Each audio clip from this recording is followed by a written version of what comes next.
ਰਾਮ ਸਰੂਪ ਅਣਖੀ ਦਾ novel Gelo ਦਾ 54ਵਾਂ ਅੰਗ। ਜਗਰੂਪ ਮਰੇ ਤੋਂ ਗੇਲੋ ਨੂੰ ਲੱਗਦਾ ਜਿਵੇਂ ਉਹਦੇ ਬਾਰ ਚੋਂ ਰੂੜੀ ਚੱਕੀ ਗਈ ਹੋਵੇ। ਇਹ ਜਗਰੂਪ ਹੀ ਸੀ ਜਿਹਦੇ ਕਰਕੇ ਉਹਦੀ ਜ਼ਿੰਦਗੀ ਬਰਬਾਦ ਹੋਈ। ਪਹਿਲੀ ਗੱਲ ਤਾਂ ਉਹ ਫੀਮੀ ਪੋਸਤੀ ਸੀ, ਨਸ਼ੇ ਕਰਦਾ, ਜਿਸ ਕਰਕੇ ਉਹ ਤੋਂ ਖੇਤੀ ਦਾ ਕੰਮ ਨਹੀਂ ਹੁੰਦਾ ਸੀ। ਉਹਦੇ ਪੱਟ 'ਚ ਸਰੀਆ ਸੀ, ਨਸ਼ਈ ਹੋਣ ਕਰਕੇ ਸਰੀਰਕ ਪੱਖੋਂ ਉਹਨੂੰ ਨਿਕੰਮਾ ਸਮਝਦੀ। ਉਹਦੇ 'ਚ ਰਾਮੇ ਜਿਹਾ ਇੱਕ ਵੀ ਲੱਛਣ ਨਹੀਂ ਸੀ। ਇਹੀ ਕਾਰਨ ਸੀ ਕਿ ਉਹ ਬਲਵੰਤ ਵੱਲ ਖਿੱਚੀ ਗਈ। ਇਹ ਜਗਰੂਪ ਕਰਕੇ ਹੀ ਬਲਵੰਤ ਜਿਹਾ ਬੇਈਮਾਨ ਬੰਦਾ ਉਹਦੀ ਜ਼ਿੰਦਗੀ 'ਚ ਆਇਆ ਤੇ ਉਹਦੇ ਘਰ ਨੂੰ ਤਬਾਹ ਕਰਕੇ ਰੱਖਤਾ। ਅੱਧੀ ਜ਼ਮੀਨ ਹੜਪ ਗਿਆ, ਕੀੜੇ ਪੈਣਾ, ਕਿੱਥੇ 8 ਕਿੱਲੇ, ਕਿੱਥੇ ਫੇਰ 4 ਕਿੱਲੇ ਹੀ ਰਹਿ ਗਈ। ਉਹਦੀ ਕਬੀਲਦਾਰੀ ਖੁਚਲ ਗਈ। ਜਗਰੂਪ ਦੇ ਨਸ਼ੇ ਘੱਟ ਨਹੀਂ ਹੋਏ, ਸਗੋਂ ਵੱਧਦੇ ਹੀ ਵੱਧਦੇ ਗਏ। ਘਰ 'ਚ ਇੰਨੀ ਆਮਦਨ ਨਹੀਂ ਰਹਿ ਗਈ ਸੀ। ਉਹਦੇ ਨਸ਼ੇ ਪੂਰੇ ਨਾ ਹੁੰਦੇ ਤਾਂ ਮੈਨੂੰ ਕੁੱਟਦਾ ਮਾਰਦਾ ਸੀ।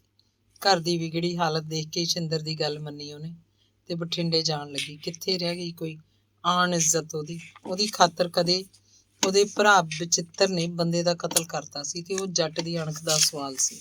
ਹੁਣ ਇਸ ਜੱਟ ਦੀ ਅਣਖ ਕਿੱਧਰ ਗਈ? ਉਹ ਬਠਿੰਡੇ ਜਾਂਦੀ ਹੈ ਤਾਂ ਹਰ ਵਾਰ ਉਹਦੀ ਅਣਖ ਕਤਲ ਹੁੰਦੀ ਹੈ। ਇਸ ਮੁਸੀਬਤ ਨੂੰ ਉਹ ਜਗਰੂਪ ਕਰਕੇ ਹੀ ਪਹੁੰਚੀ ਹੈ। ਉਹ ਨਾ ਹੁੰਦਾ ਇੰਨਾ ਨਕੰਮਾ ਤਾਂ ਕਾਹਨੂੰ ਆਉਂਦੀ ਉਹ ਇੱਥੋਂ ਤੱਕ? ਜਦੋਂ ਅਣਖ ਮੰਨੀ ਤਾਂ ਆਪਣੀ ਜਾਨ ਗਵਾ ਕੇ ਹੀ ਬਹਿ ਗਿਆ ਚੰਦਰਾ। ਉਹ ਗਹਿਰਾ ਸੋਚਦੀ, ਚੰਗਾ ਹੋਇਆ ਜਗਰੂਪ ਨਹੀਂ ਰਿਹਾ। ਉਹ ਜਿੰਨਾ ਕੁ ਵੀ ਬਚੀ ਹੈ ਇੰਨੇ ਨਾਲ ਹੀ ਬਾਕੀ ਦੀ ਜ਼ਿੰਦਗੀ ਦਾ ਆਪਣਾ ਗੁਜ਼ਾਰਾ ਕਰ ਲਏਗੀ। ਕਦੇ ਉਹਨੂੰ ਲੱਗਦਾ ਜਗਰੂਪ ਦੇ ਮਰੇ ਤੋਂ ਉਹ ਤਾਂ ਕੱਖ ਦੀ ਵੀ ਨਹੀਂ ਰਹੀ। ਉਹਦਾ ਸੰਸਾਰ ਖਾਲੀ ਹੋ ਗਿਆ। ਉਹਦੇ ਸਿਰ ਦਾ ਸਾਈਂ ਨਹੀਂ ਹੈ। ਉਹ ਤਾਂ ਫੇਰ ਕੁਝ ਵੀ ਨਹੀਂ ਹੈ। ਚਾਹੇ ਉਹ ਫੀਮੀ ਪੋਸਤੀ ਸੀ, ਪਰ ਘਰ ਦਾ ਮਾਲਕ ਤਾਂ ਸੀ। ਉਹਦੇ ਕਰਕੇ ਉਹਦੇ ਵੱਲ ਜਾਂ ਉਹਦੀ ਕੁੜੀ ਵੱਲ ਕਿਸੇ ਦੀ ਹਿੰਮਤ ਨਹੀਂ ਸੀ ਕਿ ਮੈਲੀ ਅੱਖ ਨਾਲ ਝਾਕ ਸਕੇ। ਬਲਵੰਤ ਆਉਂਦਾ ਸੀ ਤਾਂ ਉਹਦੀ ਆਪਣੀ ਮਰਜ਼ੀ ਨਾਲ ਆਉਂਦਾ ਸੀ। ਹੁਣ ਉਹ ਮਾਂ ਧੀ ਇਕੱਲੀਆਂ ਰਹਿ ਗਈਆਂ। ਤੀਵੀਆਂ ਮਾਨੀਆਂ ਦਾ ਕੀ ਜ਼ੋਰ ਹੈ? ਚਾਹੇ ਕੋਈ ਗੁੜ ਦੀ ਰੋੜੀ ਵਾਂਗ ਮੂੰਹ 'ਚ ਹੀ ਪਾ ਲਵੇ। ਉਹਦਾ ਘਰ ਬੇਮਾਲਕਾ ਹੋ ਕੇ ਰਹਿ ਗਿਆ। ਹੇ ਵਾਹਿਗੁਰੂ, ਕਿਵੇਂ ਲੰਘੇਗੀ ਉਹਦੀ ਪਹਾੜ ਜਿੱਡੀ ਉਮਰ? ਉਹਨੇ ਹਾਲੇ ਆਪਣੀ ਧੀ ਮੰਗਣੀ ਵਿਆਹੁਣੀ ਵੀ ਤਾਂ ਹੈ। ਜਗਰੂਪ ਦੇ ਸੰਸਕਾਰ ਤੇ ਮੋੜਾਂ ਵਾਲੇ ਦੋਵੇਂ ਉਹਦੇ ਮਾਮੇ ਦੇ ਪੁੱਤ ਆਏ ਸੀ। ਗੇਲੋ ਨੇ ਬੰਦਾ ਭੇਜਿਆ ਸੀ, ਉਹੀ ਸਨ ਉਹਦੇ ਰਿਸ਼ਤੇਦਾਰ। ਹੋਰ ਕੌਣ ਸੀ ਆਉਣ ਵਾਲਾ? ਜਗਰੂਪ ਦਾ ਕੋਈ ਭਾਈਚਾਰਾ ਨਹੀਂ ਸੀ। ਸੂਬੇਦਾਰ ਹਿੰਮਤ ਸਿੰਘ ਦਾ ਸ਼ਰੀਕਾ ਤਾਂ ਸੀ। ਪਤੀ ਦੇ ਸਾਰੇ ਘਰ ਆਏ ਤੇ ਪਿੰਡ ਦੇ ਹੋਰ ਬੰਦੇ ਵੀ। ਗੇਲੋ ਨੇ ਰੋ ਰੋ ਆਪਣੇ ਸਿਰ ਦੇ ਵਾਲ ਪੁੱਟੇ, ਦੁਹੱਥੜੀ ਛਾਤੀ ਨਾਲ ਲਾਲ ਕੀਤੀ, ਪੱਟਾਂ ਤੇ ਥੱਪੜ ਪਾਏ। ਮਨਪ੍ਰੀਤ ਨੂੰ ਬਿੰਦੇ ਬਿੰਦੇ ਬੇਹੋਸ਼ੀ ਦੇ ਦੌਰੇ ਪੈਂਦੇ। ਭੋਗ ਤੱਕ ਮੋੜਾਂ ਵਾਲੇ ਉੱਥੇ ਹੀ ਸਨ। ਕਦੇ ਉਹਦੀ ਵੱਡੀ ਭਰਜਾਈ, ਕਦੇ ਛੋਟੀ, ਮਾਮੇ ਦੇ ਪੁੱਤ ਗੇੜਾ ਮਾਰਦੇ ਰਹਿੰਦੇ। ਭੋਗ ਦੇ ਖਰਚ ਲਈ ਗੇਲੋ ਨੇ ਕਿਸੇ ਅੱਗੇ ਹੱਥ ਨਹੀਂ ਅੱਡੇ। ਨਾ ਹੀ ਉਹ ਭੁੱਚੋ ਮੰਡੀ ਗੰਗਾਰਾਮ ਆੜ੍ਹਤੀਏ ਦੇ ਗਈ, ਨਾ ਹੀ ਪਿੰਡ ਦੇ ਬਨਵਾਰੀ ਤੋਂ ਕੋਈ ਸੌਦਾ ਉਧਾਰ ਲਿਆ। ਇੰਨੇ ਕੁ ਰੁਪਈਏ ਤਾਂ ਉਹਨੇ ਜੋੜ ਕੇ ਆਪਣੀ ਪੇਟੀ 'ਚ ਰੱਖੇ ਸੀ, ਜਿਹੜੇ ਵੇਲੇ ਸਿਰ ਕੰਮ ਆਉਂਦੇ। ਭੋਗ ਤੇ ਸਾਰਾ ਖਰਚ ਉਹਨੇ ਆਪ ਘਰੋਂ ਕੀਤਾ। ਉਹ ਸੋਚਦੀ ਉਹਦਾ ਮਨ ਭਰ ਆਉਂਦਾ, ਇਹ ਪੈਸੇ ਉਹਦੇ ਭੋਗ ਤੇ ਹੀ ਲੱਗਣੇ ਸੀ, ਮਾੜੀ ਕਿਸਮਤ ਵਾਲੇ ਦੇ। ਭੋਗ ਤੇ ਹਿੰਮਤ ਸਿੰਘ ਦੇ ਕੁੱਲ ਰਿਸ਼ਤੇਦਾਰ ਆਏ। ਜਿਹਨੇ ਵੀ ਸੁਣਿਆ ਆ ਗਿਆ, ਬੰਦਾ ਨਹੀਂ ਉਡੀਕਿਆ। ਮੋਹ ਮੁਹੱਬਤ ਵਾਲੇ ਪਿੰਡ ਦੇ ਕਿੰਨੇ ਸਾਰੇ ਲੋਕ ਸੀ। ਉਹਨਾਂ ਦੀ ਪਤੀ ਦੇ ਹਰ ਘਰ ਦਾ ਬੰਦਾ ਤੇ ਬੁੜੀਆਂ ਕੁੱਲ ਸ਼ਰੀਕਾ ਸੀ। ਹੋਰ ਤਾਂ ਹੋਰ ਚੱਠਿਆਂ ਤੋਂ ਗੇਲੋ ਦੀ ਸਕੀ ਭਰਜਾਈ ਗੁਰਮੀਤ ਕੌਰ ਵੀ ਆਈ। ਆਪਣੇ ਬਸ਼ੀਰੇ ਨੂੰ ਨਾਲ ਲੈ ਕੇ ਭਦੌੜ ਵਾਲੇ ਵੀ ਆਏ। ਗੁਰਮੀਤ ਕੌਰ ਖਾਸੀ ਉਮਰ ਦੀ ਹੋ ਚੁੱਕੀ ਸੀ, ਪਰ ਦੇਖਣ 'ਚ ਬੁੱਢੀ ਬਿਲਕੁਲ ਨਹੀਂ ਲੱਗਦੀ ਸੀ। ਉਹ ਕਾਰ ਲੈ ਕੇ ਆਈ ਸੀ। ਕੋਈ ਅਮੀਰ ਔਰਤ ਦਿਸਦੀ ਸੀ। ਧੋਤੇ ਸਾਫ਼ ਚਿੱਟੇ ਕੱਪੜੇ, ਨੱਕ 'ਚ ਤੀਲੀ, ਕੰਨਾਂ 'ਚ ਵੱਡੇ ਆਕਾਰ ਦੀਆਂ ਵਾਲੀਆਂ, ਖੱਬੇ ਹੱਥ ਦੀ ਬਾਂਹ 'ਚ 2 ਮੋਟੀਆਂ ਭਾਰੀਆਂ ਸੋਨੇ ਦੀਆਂ ਚੂੜੀਆਂ, ਦਮਕਦਾ ਚਿਹਰਾ। ਉਹਦਾ ਦੰਦ ਕਾਇਮ ਸੀ। ਇੱਕ ਦੂਜੇ ਨੂੰ ਸਿਆਣ ਕੇ ਉਹ ਤਾਂ ਚਿੰਬੜ ਗਈਆਂ, ਚੀਕਾਂ ਮਾਰ ਰਹੀਆਂ ਸੀ। ਦਿਖਾਵੇ ਦਾ ਨਹੀਂ, ਸੱਚਮੁੱਚ ਰੋ ਰਹੀਆਂ ਸੀ। ਪਹਿਲਾਂ ਤਾਂ ਆਲੇ ਦੁਆਲੇ ਬੈਠੀਆਂ ਬੁੜੀਆਂ ਨੂੰ ਪਤਾ ਹੀ ਨਹੀਂ ਲੱਗਿਆ ਕਿ ਇਹ ਔਰਤ ਕੌਣ ਹੈ ਜੋ ਇੰਜ ਢਿੱਡੋਂ ਰੋ ਰਹੀ ਹੈ। ਉਹਨਾਂ ਦੇ ਨਾਲ ਆਏ ਬੰਦੇ ਨੂੰ ਪੁੱਛਿਆ ਤਾਂ ਕਿਤੇ ਜਾ ਕੇ ਉਹਨਾਂ ਦੇ ਦਿਮਾਗ 'ਚ ਆਇਆ ਕਿ ਇਹ ਤਾਂ ਗੁਰਮੇਲ ਕੌਰ ਦੀ ਭਰਜਾਈ ਹੈ ਚੱਠਿਆਂ ਤੋਂ। ਬੁੜੀਆਂ ਨੇ ਉਹਨਾਂ ਦੀਆਂ ਜੱਫੀਆਂ ਖੋਲੀਆਂ ਤਾਂ ਮਸਾ ਕਿਤੇ ਜਾ ਕੇ ਉਹਨਾਂ ਨੂੰ ਚੁੱਪ ਕਰਾਇਆ। ਫਿਰ ਉਹ ਗੱਲਾਂ ਕਰਨ ਲੱਗੀਆਂ ਤਾਂ ਮੂੰਹ ਸ਼ਬਦ ਨਹੀਂ ਨਿਕਲ ਰਹੇ ਸੀ। ਉਹ ਅੱਧੇ ਫਿਕਰੇ ਬੋਲ ਕੇ ਮਸਾਂ ਗੱਲ ਪੂਰੀ ਕਰਦੀਆਂ। ਗੇਲੋ ਨੇ ਮਨਪ੍ਰੀਤ ਨੂੰ ਹਾਕ ਮਾਰੀ ਤਾਂ ਗੁਰਮੀਤ ਕੌਰ ਉਹਦਾ ਮੱਥਾ ਹੀ ਚੁੰਮੀ ਜਾਵੇ। ਉਹਦੇ ਹੱਥਾਂ ਦੀਆਂ ਵਾਗੀਆਂ ਲੈਂਦੀ ਉਹਨੂੰ ਬੁੱਕਲ 'ਚ ਲੈ ਕੇ ਬੈਠ ਗਈ। ਉਹਦੇ ਨਾਲ ਨਿੱਕੀਆਂ ਨਿੱਕੀਆਂ ਗੱਲਾਂ ਕਰਨ ਲੱਗੀ।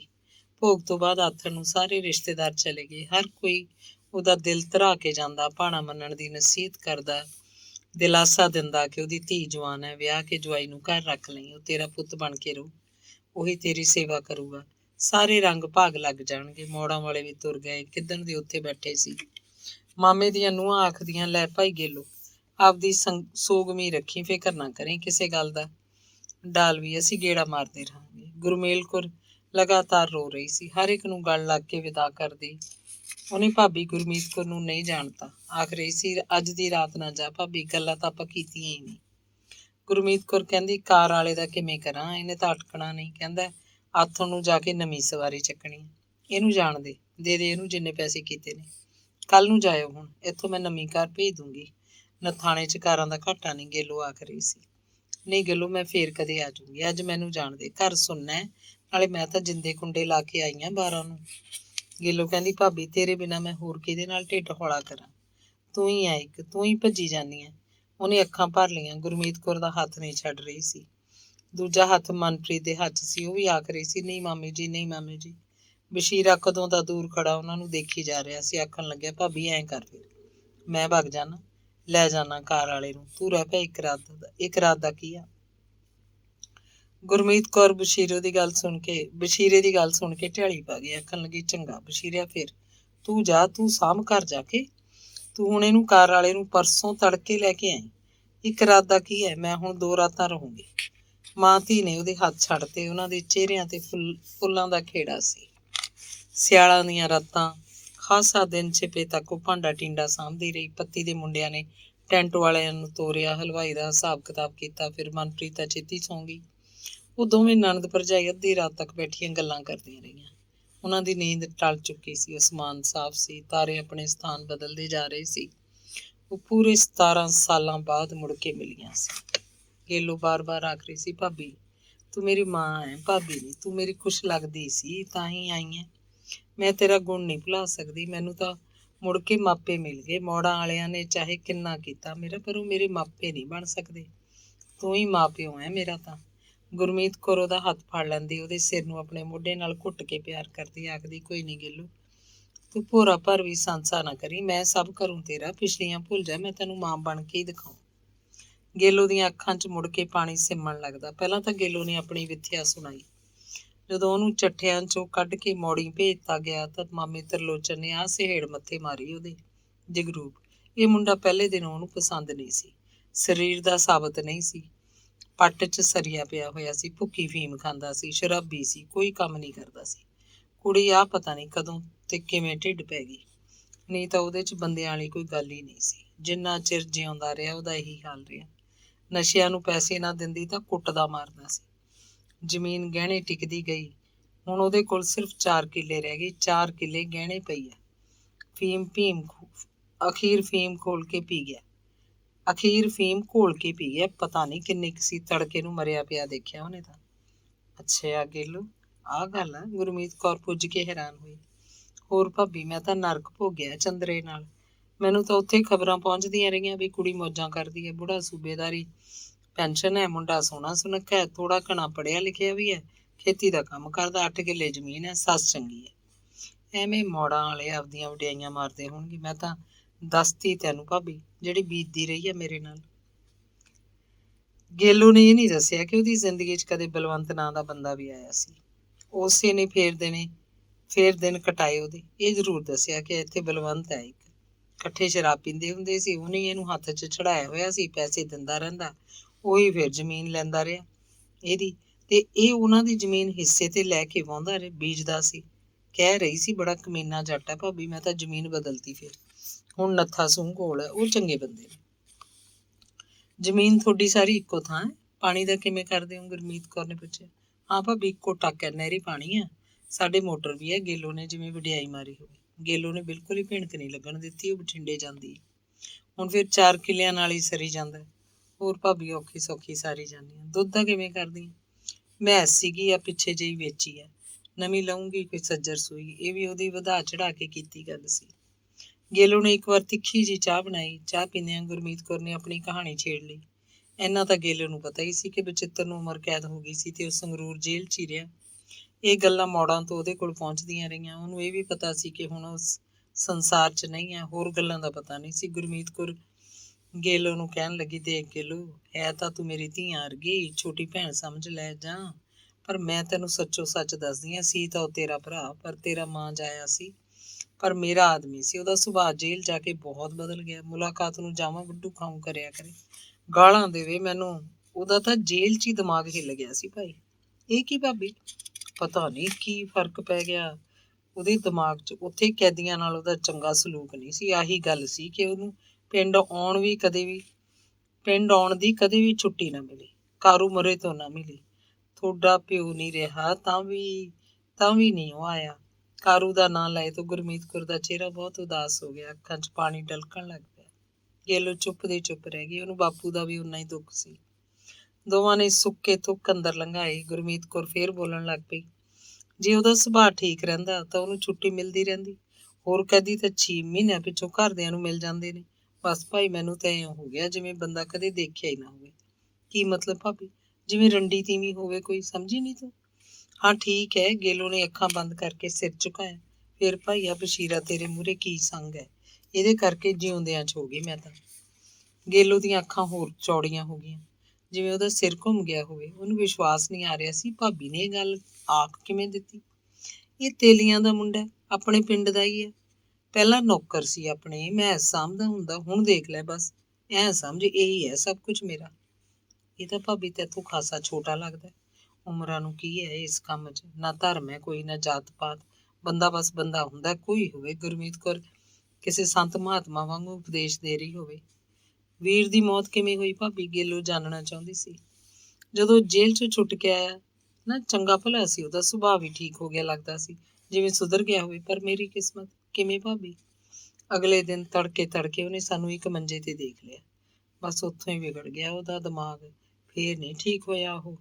ਹਾਏ, ਸੂਏ 'ਚ ਡੁੱਬ ਕੇ ਮਰ ਗਿਆ। ਗੁਰਮੀਤ ਕੌਰ ਦੀਆਂ ਅੱਖਾਂ 'ਚ ਪਾਣੀ ਸੀ, ਲਾਲ ਵੀ ਸਨ। ਥੋੜ੍ਹੀ ਦੇਰ ਬਾਅਦ ਉਹਨੇ ਨੱਕ ਸਾਫ਼ ਕੀਤਾ। ਚੁੱਪ ਦੀ ਚੁੱਪ ਬੈਠੀ ਸੀ, ਜਿਵੇਂ ਗੱਲਾਂ ਕਰਦੀ ਥੱਕ ਚੁੱਕੀ ਹੋਵੇ। ਰਜਾਈ 'ਚ ਟੇਢੀ ਜਿਹੀ ਹੋ ਗਈ, ਸ਼ਾਇਦ ਉਹਨੂੰ ਨੀਂਦ ਆਉਣ ਲੱਗ ਪਈ ਸੀ। ਚੰਗਾ ਭਾਬੀ, ਸੌਂ ਜਾ ਹੁਣ, ਬਾਕੀ ਗੱਲਾਂ ਤੜਕੇ ਕਰਾਂਗੀਆਂ। ਗੇਲੋ ਵੀ ਚੁੱਪ ਹੋਣ ਲੱਗੀ। ਅਗਲੀ ਸਵੇਰ ਉਹ ਖਾਸਾ ਦਿਨ ਚੜ੍ਹੇ ਤੋਂ ਉੱਠੀਆਂ ਉਦੋਂ ਹੀ ਜਾਗੀਆਂ, ਜਦੋਂ ਢੋਲ ਵਾਲਾ ਦੁੱਧ ਦੇਣ ਮੋਟਰਸਾਈਕਲ ਦਾ ਖੜਕਾਟ ਪਾਉਂਦਾ ਉਹਨਾਂ ਦੇ ਬਾਰ 'ਚ ਆ ਖੜਾ। ਅੱਖਾਂ 'ਚ ਰਾਤ ਦਾ ਨੀਂਦਰਾ ਰੜਕ ਰਿਹਾ ਸੀ। ਮਨਪ੍ਰੀਤ ਉਹਨਾਂ ਤੋਂ ਵੀ ਮਗਰੋਂ ਜਾਗੀ, ਅੱਖਾਂ ਮਲ ਰਹੀ ਸੀ। ਚਾਹ ਦੀ ਹਾਕ ਨੇ ਉਹਨੂੰ ਜਗਾਇਆ। ਮਾਮੀ ਆਈ ਕਰਕੇ ਉਸ ਦਿਨ ਵੀ ਉਹਨੇ ਸਕੂਲ ਨਹੀਂ ਜਾਣਾ ਸੀ। ਰਾਤ ਵਾਲੀਆਂ ਗੱਲਾਂ ਹਾਲੇ ਮੁੱਕੀਆਂ ਹੀ ਨਹੀਂ ਸੀ। ਚਾਹ ਪੀਂਦਿਆਂ ਉਹ ਫਿਰ ਸ਼ੁਰੂ ਹੋ ਗਈਆਂ। ਗੇਲੋ ਦਾ ਜੀ ਕੀਤਾ ਕਿ ਉਹ ਵੀ ਬਲਵੰਤ ਬਾਰੇ ਦੱਸ ਦੇਵੇ, ਜਿਵੇਂ ਭਾਬੀ ਨੇ ਉਹਨੂੰ ਬਸ਼ੀਰੇ ਦਾ ਦੱਸਿਆ ਸੀ। ਪਰ ਗੇਲੋ ਨੇ ਦੱਸਿਆ ਨਹੀਂ। ਉਹ ਡਰੀ ਸੀ, ਸੰਗ ਵੀ ਗਈ ਸੀ। ਖਬਰੇ ਭਾਬੀ ਉਹਦੇ ਬਾਰੇ ਮਨ 'ਚ ਕਿਹੜੇ ਕਿਹੜੇ ਖਿਆਲ ਲੈ ਆਏਗੀ। ਮਿੱਟੀ ਦੇ ਚੁੱਲ੍ਹੇ 'ਚ ਖਲਪਾੜਾਂ ਬਾਲ ਕੇ ਗੇਲੋ ਨੇ ਪਾਣੀ ਦੀ ਟੋਕਣੀ ਧਰਤੀ। ਪਹਿਲਾਂ ਗੁਰਮੀਤ ਕੌਰ ਨਹਾਤੀ, ਫਿਰ ਗੇਲੋ ਬਚੇ ਹੋਏ ਪਾਣੀ ਨਾਲ ਮਨਪ੍ਰੀਤ ਨਹਾ ਲਈ। ਵੱਡੀ ਟੋਕਣੀ ਸੀ, ਅੱਗ ਬਲ ਰਹੀ ਸੀ। ਗੇਲੋ ਜਿੰਨਾ ਤੱਤਾ ਪਾਣੀ ਕੱਢਦੀ ਓਨਾ ਠੰਡਾ ਹੋਰ ਪਾ ਦਿੰਦੀ। ਫਿਰ ਗੇਲੋ ਨੇ ਮਨਪ੍ਰੀਤ ਨੂੰ ਨੱਥਾ ਸੌਂਦੇ ਘਰ ਭੇਜਿਆ। ਉਹਨਾਂ ਦੇ ਉਹ ਖੱਟੀ ਲੱਸੀ ਦਾ ਵੱਡਾ ਡੋਲੂ ਭਰਾ ਲਿਆਈ, ਮੱਖਣੀ ਦੀ ਕੌਲੀ। ਗੇਲੋ ਨੇ ਗੋਭੀ ਵਾਲੇ ਪਰੌਂਠੇ ਬਣਾਏ। ਪਹਿਲਾਂ ਗੁਰਮੀਤ ਕੌਰ ਤੇ ਮਨਪ੍ਰੀਤ ਨੇ ਖਾ ਲਏ, ਖੱਟੀ ਲੱਸੀ ਪੀਤੀ। ਫਿਰ ਗੇਲੋ ਆਪਣਾ ਇੱਕ ਪਰੌਂਠਾ ਪਲੇਟ 'ਚ ਲੈ ਕੇ ਗੁਰਮੀਤ ਕੌਰ ਕੋਲ ਹੀ ਬੈਠ ਗਈ। ਗੱਲਾਂ ਦੀ ਚੱਕੀ ਚੱਲ ਰਹੀ ਸੀ। ਮਨਪ੍ਰੀਤ ਚੁੱਪਚਾਪ ਉਹਨਾਂ ਦੀਆਂ ਗੱਲਾਂ ਸੁਣ ਰਹੀ ਸੀ। ਸੋਚ ਰਹੀ ਸੀ ਉਹ ਕਿੰਨਾ ਚੰਗਾ ਪਿੰਡ ਹੋਏਗਾ ਜਿੱਥੋਂ ਦੀਆਂ ਇੰਨੀਆਂ ਸੋਹਣੀਆਂ ਸੋਹਣੀਆਂ ਗੱਲਾਂ ਉਹ ਕਰ ਰਹੀਆਂ ਸਨ। ਗੇਲੋ ਨੇ ਸਾਰੀ ਗਿੱਲ ਪੱਤੀ ਦੀਆਂ ਕੁੜੀਆਂ ਦਾ ਹਾਲ ਚਾਲ ਪੁੱਛਿਆ। ਕਿਹੜੀ ਕਿੱਥੇ ਵਿਆਹੀ ਹੈ, ਉਹਦੇ ਕਿੰਨੇ ਜਵਾਕ ਹੈ, ਕਿੰਨੇ ਮੁੰਡੇ, ਕਿੰਨੀਆਂ ਕੁੜੀਆਂ। ਬੁੜੇ ਬੁੜੀਆਂ ਦੀਆਂ ਗੱਲਾਂ ਕਰਨ ਲੱਗੀਆਂ। ਕਿਹੜਾ ਮਰ ਗਿਆ, ਕਿਹੜਾ ਹਾਲੇ ਜਿਉਂਦਾ। ਗੇਲੋ ਗੱਲਾਂ 'ਚ ਅਚਾਨਕ ਹੀ ਪੁੱਛ ਬੈਠੀ, ਭਾਬੀ ਉਹ ਬਦਰਾ ਤੇ ਦਿਆਲੋ ਜਿਉਂਦੇ ਨੇ ਕਿ ਮਰ ਗਏ? ਮਰ ਗਏ ਭਾਈ, ਉਹ ਤਾਂ ਕਦੋਂ ਦੇ, ਹੁਣ ਉਹਨਾਂ ਦਾ ਕੋਈ ਨਹੀਂ। ਗੁਰਮੀਤ ਕੌਰ ਸਹਿਜ ਸੁਭਾਈ ਜਵਾਬ ਦੇ ਗਈ। ਉਹ ਤੋਂ ਬਾਅਦ ਗੇਲੋ ਖਾਸਾ ਚਿਰ ਚੁੱਪ ਬੈਠੀ ਰਹੀ। ਫਿਰ ਪਰੌਂਠਿਆਂ ਵਾਲੇ ਜੂਠੇ ਭਾਂਡੇ ਚੁੱਕ ਕੇ ਰਸੋਈ 'ਚ ਲੈ ਗਈ। ਉਹਨਾਂ ਦੀਆਂ ਗੱਲਾਂ ਜਿਵੇਂ ਖਤਮ ਹੋ ਗਈਆਂ ਹੁਣ। ਪਰ ਮਨਾਂ 'ਚ ਤੂਫਾਨ ਜਾਗੇ ਹੋਣ ਤਾਂ ਛੱਲਾਂ ਕਦੋਂ ਰੁਕਦੀਆਂ। ਗੇਲੋ ਨੇ ਦੂਜੀ ਵਾਰ ਦੀ ਚਾਹ ਬਣਾਈ। ਮਨਪ੍ਰੀਤ ਆਪਣਾ ਗਲਾਸ ਰਸੋਈ 'ਚ ਚੁੱਕ ਕੇ ਲੈ ਗਈ। ਨਣਦ ਭਰਜਾਈ ਇਕੱਠੀਆਂ ਬਹਿ ਕੇ ਚਾਹ ਪੀਣ ਲੱਗੀਆਂ। ਵਿਹੜੇ 'ਚ ਤਿੱਖੀ ਧੁੱਪ ਸੀ ਜੋ ਸਰੀਰਾਂ 'ਚ ਤਾਕਤ ਜਿਹੀ ਭਰ ਰਹੀ ਸੀ। ਕਿਉਂ ਭਾਬੀ? ਚਾਨਚੱਕੀ ਆਵਾਜ਼ ਜਿਵੇਂ ਖੂਹ 'ਚੋਂ ਆਈ ਹੋਵੇ। ਹਾਂ। ਗੁਰਮੀਤ ਕੌਰ ਠੀਕ ਹੋ ਕੇ ਬੈਠ ਗਈ। ਉਹ ਆਪਣੀ ਪੱਤੀ ਦਾ ਦੇਸੂ ਬਾਹਮਣ ਸੀ ਨਾ? ਹਾਂ ਹੈਗਾ, ਹਾਲੇ ਜਿਉਂਦਾ। ਉਹਦੀ ਇੱਕ ਕੁੜੀ ਸੀ ਸੱਤਿਆ। ਹਾਂ, ਜਿਹਦੇ ਪ੍ਰਾਹੁਣੇ ਦੀ ਤੂੰ ਬਾਂਹ ਮਰੋੜਤੀ ਸੀ। ਵਿਚਾਰਾ ਅਛਰੂ ਰਾਮ। ਸੱਤਿਆ ਦੇ ਕੋਈ ਜਵਾਕ ਨਹੀਂ ਹੋਇਆ ਸੀ, ਆਉਂਦੀ ਹੁੰਦੀ ਹੈ, ਤਕੜੀ ਪਈ ਹੈ। ਅੱਛਾ, ਕੋਈ ਨਿਆਣਾ ਨਹੀਂ ਉਹਦੇ? ਫਿਰ ਉਹ ਦੂਜੀ ਪੱਤੀ 'ਚ ਉਹਦੀ ਇੱਕ ਸਹੇਲੀ ਸੀ ਨਾ, ਨੰਤੋ, ਗਣੇਸ਼ੇ ਬਾਹਮਣ ਦੀ ਕੁੜੀ। ਸੱਤਿਆ ਉਹਦਾ ਸਾਕ ਲੈ ਕੇ ਗਈ ਸੀ ਅਛਰੂ ਰਾਮ ਨੂੰ। ਨੰਤੋ ਦੇ ਜਵਾਕ ਹੋਣਗੇ। ਹੋਰ ਉਹ ਦਾਦੂ ਜੀ ਨੇ ਉੱਪਰੋਂ ਥੱਲੇ 5 ਮੁੰਡੇ ਜੰਮੇ, 2 ਕੁੜੀਆਂ। ਬਾਹਮਣ ਨੂੰ ਤਾਂ ਚਾਹੇ ਭੁੱਖਾ ਮਰਦਾ ਹੋਵੇ, ਪਰ ਜਵਾਕਾਂ ਨਾਲ ਨੰਤੋ ਨੇ ਉਹਦਾ ਘਰ ਭਰਤਾ।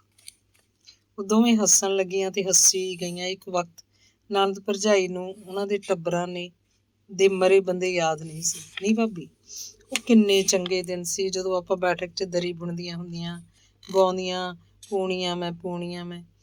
ਤੇ ਫਿਰ ਗਿੱਲ ਉਹਨੇ ਗਾ ਕੇ ਸੁਣਾਇਆ, ਪੂਣੀਆਂ ਮੈਂ ਚਾਰ ਕੱਤੀਆਂ, ਟੁੱਟ ਪੈਣੇ ਦਾ 15ਵਾਂ ਗੇੜਾ। ਗੁਰਮੀਤ ਕੌਰ ਵੀ ਗਾਉਣ ਲੱਗੀ, ਮੇਰੀ ਪਹਿਲੀ ਪੂਣੀ, ਜਾਰ ਦਾ ਚੌਥਾ ਗੇੜਾ। ਦੋਵਾਂ ਨੇ ਇੱਕ ਆਵਾਜ਼ 'ਚ ਗਾਇਆ, ਨੀ ਮੇਰੀ ਪਹਿਲੀ ਪੂਣੀ, ਜਾਰ ਦਾ ਚੌਥਾ ਗੇੜਾ। ਤੇ ਫਿਰ ਦੋਵੇਂ ਖਿਣ ਕਰਕੇ ਧੀਮਾ ਹੱਸੀਆਂ, ਚੁੱਪ ਬੈਠੀਆਂ ਸੀ। ਗੁਰਮੀਤ ਕੌਰ ਸਿਰਹਾਣਾ ਲੈ ਕੇ ਸਿੱਧੀ ਹੋ ਗਈ। ਗੇਲੋ ਨੇ ਕੁੜੀ ਨੂੰ ਕਿਹਾ, ਮੰਨੂ ਗਲਾਸ ਲੈ ਜਾ, ਭਾਂਡੇ ਧੋ ਲੈ ਸਾਰੇ, ਫਿਰ ਰੋਟੀ ਟੁੱਕ ਦਾ ਕਰਦੇ ਆਂ ਕੋਈ ਆਹਰ। ਮੰਮੀ ਤੂੰ ਸਾਫ਼ ਕਰ ਲੈ ਬਰਤਨ, ਮੈਂ ਤਾਂ ਜਾਣੀ ਆ ਬੈਠਕ 'ਚ, ਕਿੰਨੇ ਦਿਨਾਂ ਤੋਂ ਸਕੂਲ ਦਾ ਕੰਮ ਨਹੀਂ ਕੀਤਾ। ਉਹਨੇ ਬਹਾਨਾ ਮਾਰਿਆ। ਗੇਲੋ ਉੱਠੀ ਤਾਂ ਮਨਪ੍ਰੀਤ ਗੁਰਮੀਤ ਕੌਰ ਦੀ ਵੱਖੀ ਨਾਲ ਲੱਗ ਕੇ ਮੰਜੇ ਦੀ ਬਾਹੀ ਉੱਤੇ ਬੈਠ ਗਈ। ਸਿਰ ਉਹਦੀ ਛਾਤੀ ਤੇ ਧਰ ਲਿਆ। ਦੋਵਾਂ ਦੀਆਂ ਛਾਤੀਆਂ ਅੰਦਰ ਜਿਵੇਂ ਇੱਕ ਦਿਲ ਧੜਕ ਰਿਹਾ ਹੋਵੇ।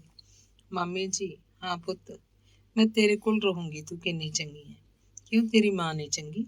ਉਹ ਵੀ ਚੰਗੀ ਹੈ, ਕੁੜੀ ਨੇ ਸਿਰ ਤਾਂ ਚੱਕ ਕੇ ਆਖਿਆ ਤੇ ਇੱਧਰ ਉੱਧਰ ਝਾਕੀ। ਉਹਦੀ ਛਾਤੀ ਤੇ ਦੁਬਾਰਾ ਪੋਲਾ ਜਿਹਾ ਸਿਰ ਧਰ ਕੇ ਬੋਲੀ, ਮਾਮੀ ਜੀ, ਹਾਂ ਧੀਏ, ਮੈਂ ਤਾਂ ਤੇਰੇ ਕੋਲ ਰਹਿਣਾ। ਚੰਗਾ ਪੁੱਤ, ਆਪਦੀ ਮਾਂ ਨੂੰ ਪੁੱਛ ਲੈ, ਮੈਂ ਤਾਂ ਸ਼ੁਕਰ ਮਨਾਉਂਗੀ ਤੈਨੂੰ ਰੱਖ ਕੇ। ਕੁੜੀ ਬੈਠਕ 'ਚ ਚਲੀ ਗਈ। ਭਾਂਡੇ ਸਾਫ਼ ਕਰਕੇ ਗੇਲੋ ਗੁਰਮੀਤ ਕੌਰ ਕੋਲ ਆਈ ਤੇ ਪੁੱਛਣ ਲੱਗੀ, ਭਾਬੀ ਸਬਜ਼ੀ ਕੀ ਬਣਾਈ ਹੈ? ਜਿਹੜਾ ਕੁਛ ਹੈਗਾ ਘਰ 'ਚ ਬਣਾ ਲੈ ਭਾਈ, ਤੂੰ ਦੱਸ ਕੀ ਖਾਏਂਗੀ? ਇਹ ਕਿਹੜਾ ਕੋਈ ਸ਼ਹਿਰ ਆ ਸਬਜ਼ੀ ਨੂੰ? ਨਾ ਭਾਬੀ, ਨਥਾਣਾ ਤਾਂ ਹੁਣ ਬਠਿੰਡਾ ਬਣਿਆ ਪਿਆ, ਅੱਡੇ ਤੋਂ ਕੁੱਲ ਚੀਜ਼ ਮਿਲ ਜਾਂਦੀ ਹੈ, ਜਿਹੜੀ ਸਬਜ਼ੀ ਕਹੇਂਗੀ ਉਹੀ ਮਿਲ ਜੂ। ਮੈਨੂੰ ਹੁਣੇ ਲੈ ਆਉਂਦੀ ਹੈ ਭੱਜ ਕੇ ਸਾਈਕਲ ਤੇ, ਤੂੰ ਮੂੰਹੋਂ ਬੋਲ। ਜੋ ਵੀ ਹੈ ਖਾ ਲੂੰਗੀ ਮੈਂ ਤਾਂ। ਗੁਰਮੀਤ ਕੌਰ ਨੇ ਕੁਛ ਨਹੀਂ ਦੱਸਿਆ।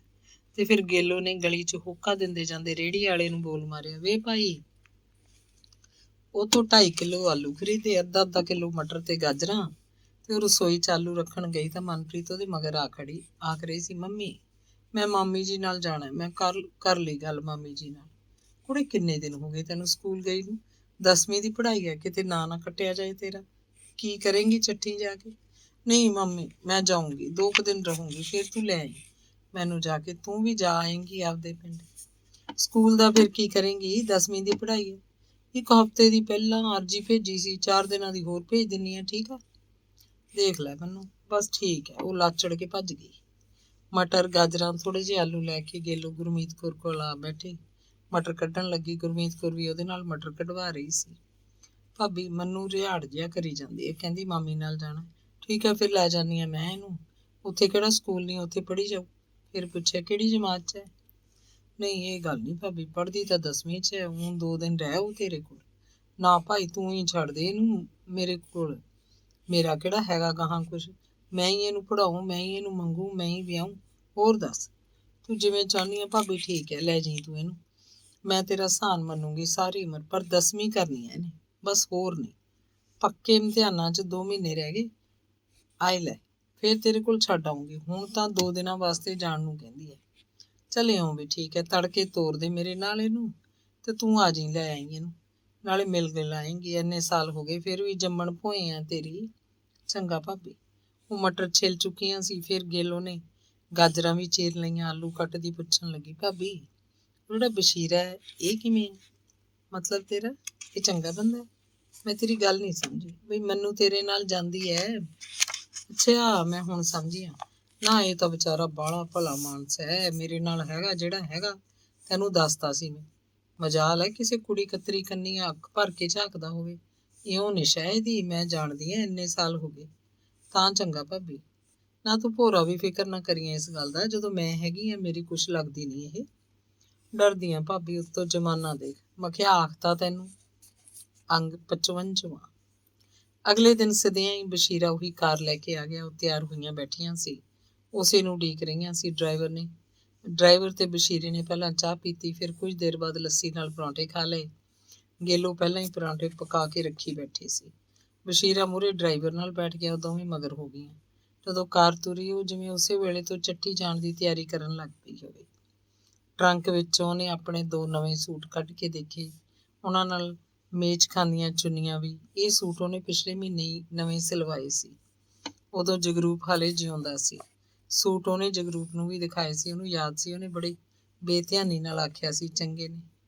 ਇੱਕ ਸੂਟ 'ਚੋਂ ਚੱਠਿਆਂ ਨੂੰ ਜਾਣ ਲੱਗੀ ਪਾ ਲੂਗੀ ਤੇ ਦੂਜੇ ਦਿਨ ਵੀ ਉਹੀ ਰੱਖੇਗੀ, ਮੈਲਾ ਨਹੀਂ ਹੋਣ ਦਊਗੀ। ਤੇ ਰਾਤ ਨੂੰ ਪਾਉਣ ਲਈ ਉਹਨੇ ਇੱਕ ਪੁਰਾਣੀ ਕੁੜਤੀ ਸਲਵਾਰ ਬੈਗ 'ਚ ਰੱਖ ਲਈ। ਉਹਨੇ ਵਿਉਂਤ ਬਣਾਈ ਕਿ ਦੂਜੇ ਨਵੇਂ ਸੂਟ ਨੂੰ ਅਗਲੇ ਦਿਨ ਉੱਥੋਂ ਤੁਰਨ ਵੇਲੇ ਪਹਿਨੇਗੀ।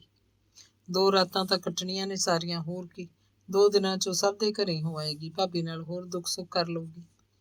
ਚੱਠਿਆਂ ਨੂੰ ਜਾਣ ਲਈ ਉਹਦੇ ਮਨ 'ਚ ਚਾਅ ਸੀ ਤੇ ਡਰ ਵੀ। ਚਾਅ ਤਾਂ ਲਾਜ਼ਮੀ ਸੀ ਕਿਉਂਕਿ ਉਹਨੇ ਚੱਠੀ ਜਾਣਾ ਸੀ ਜਿੱਥੇ ਉਹ ਜੰਮੀ ਪਲੀ ਸੀ।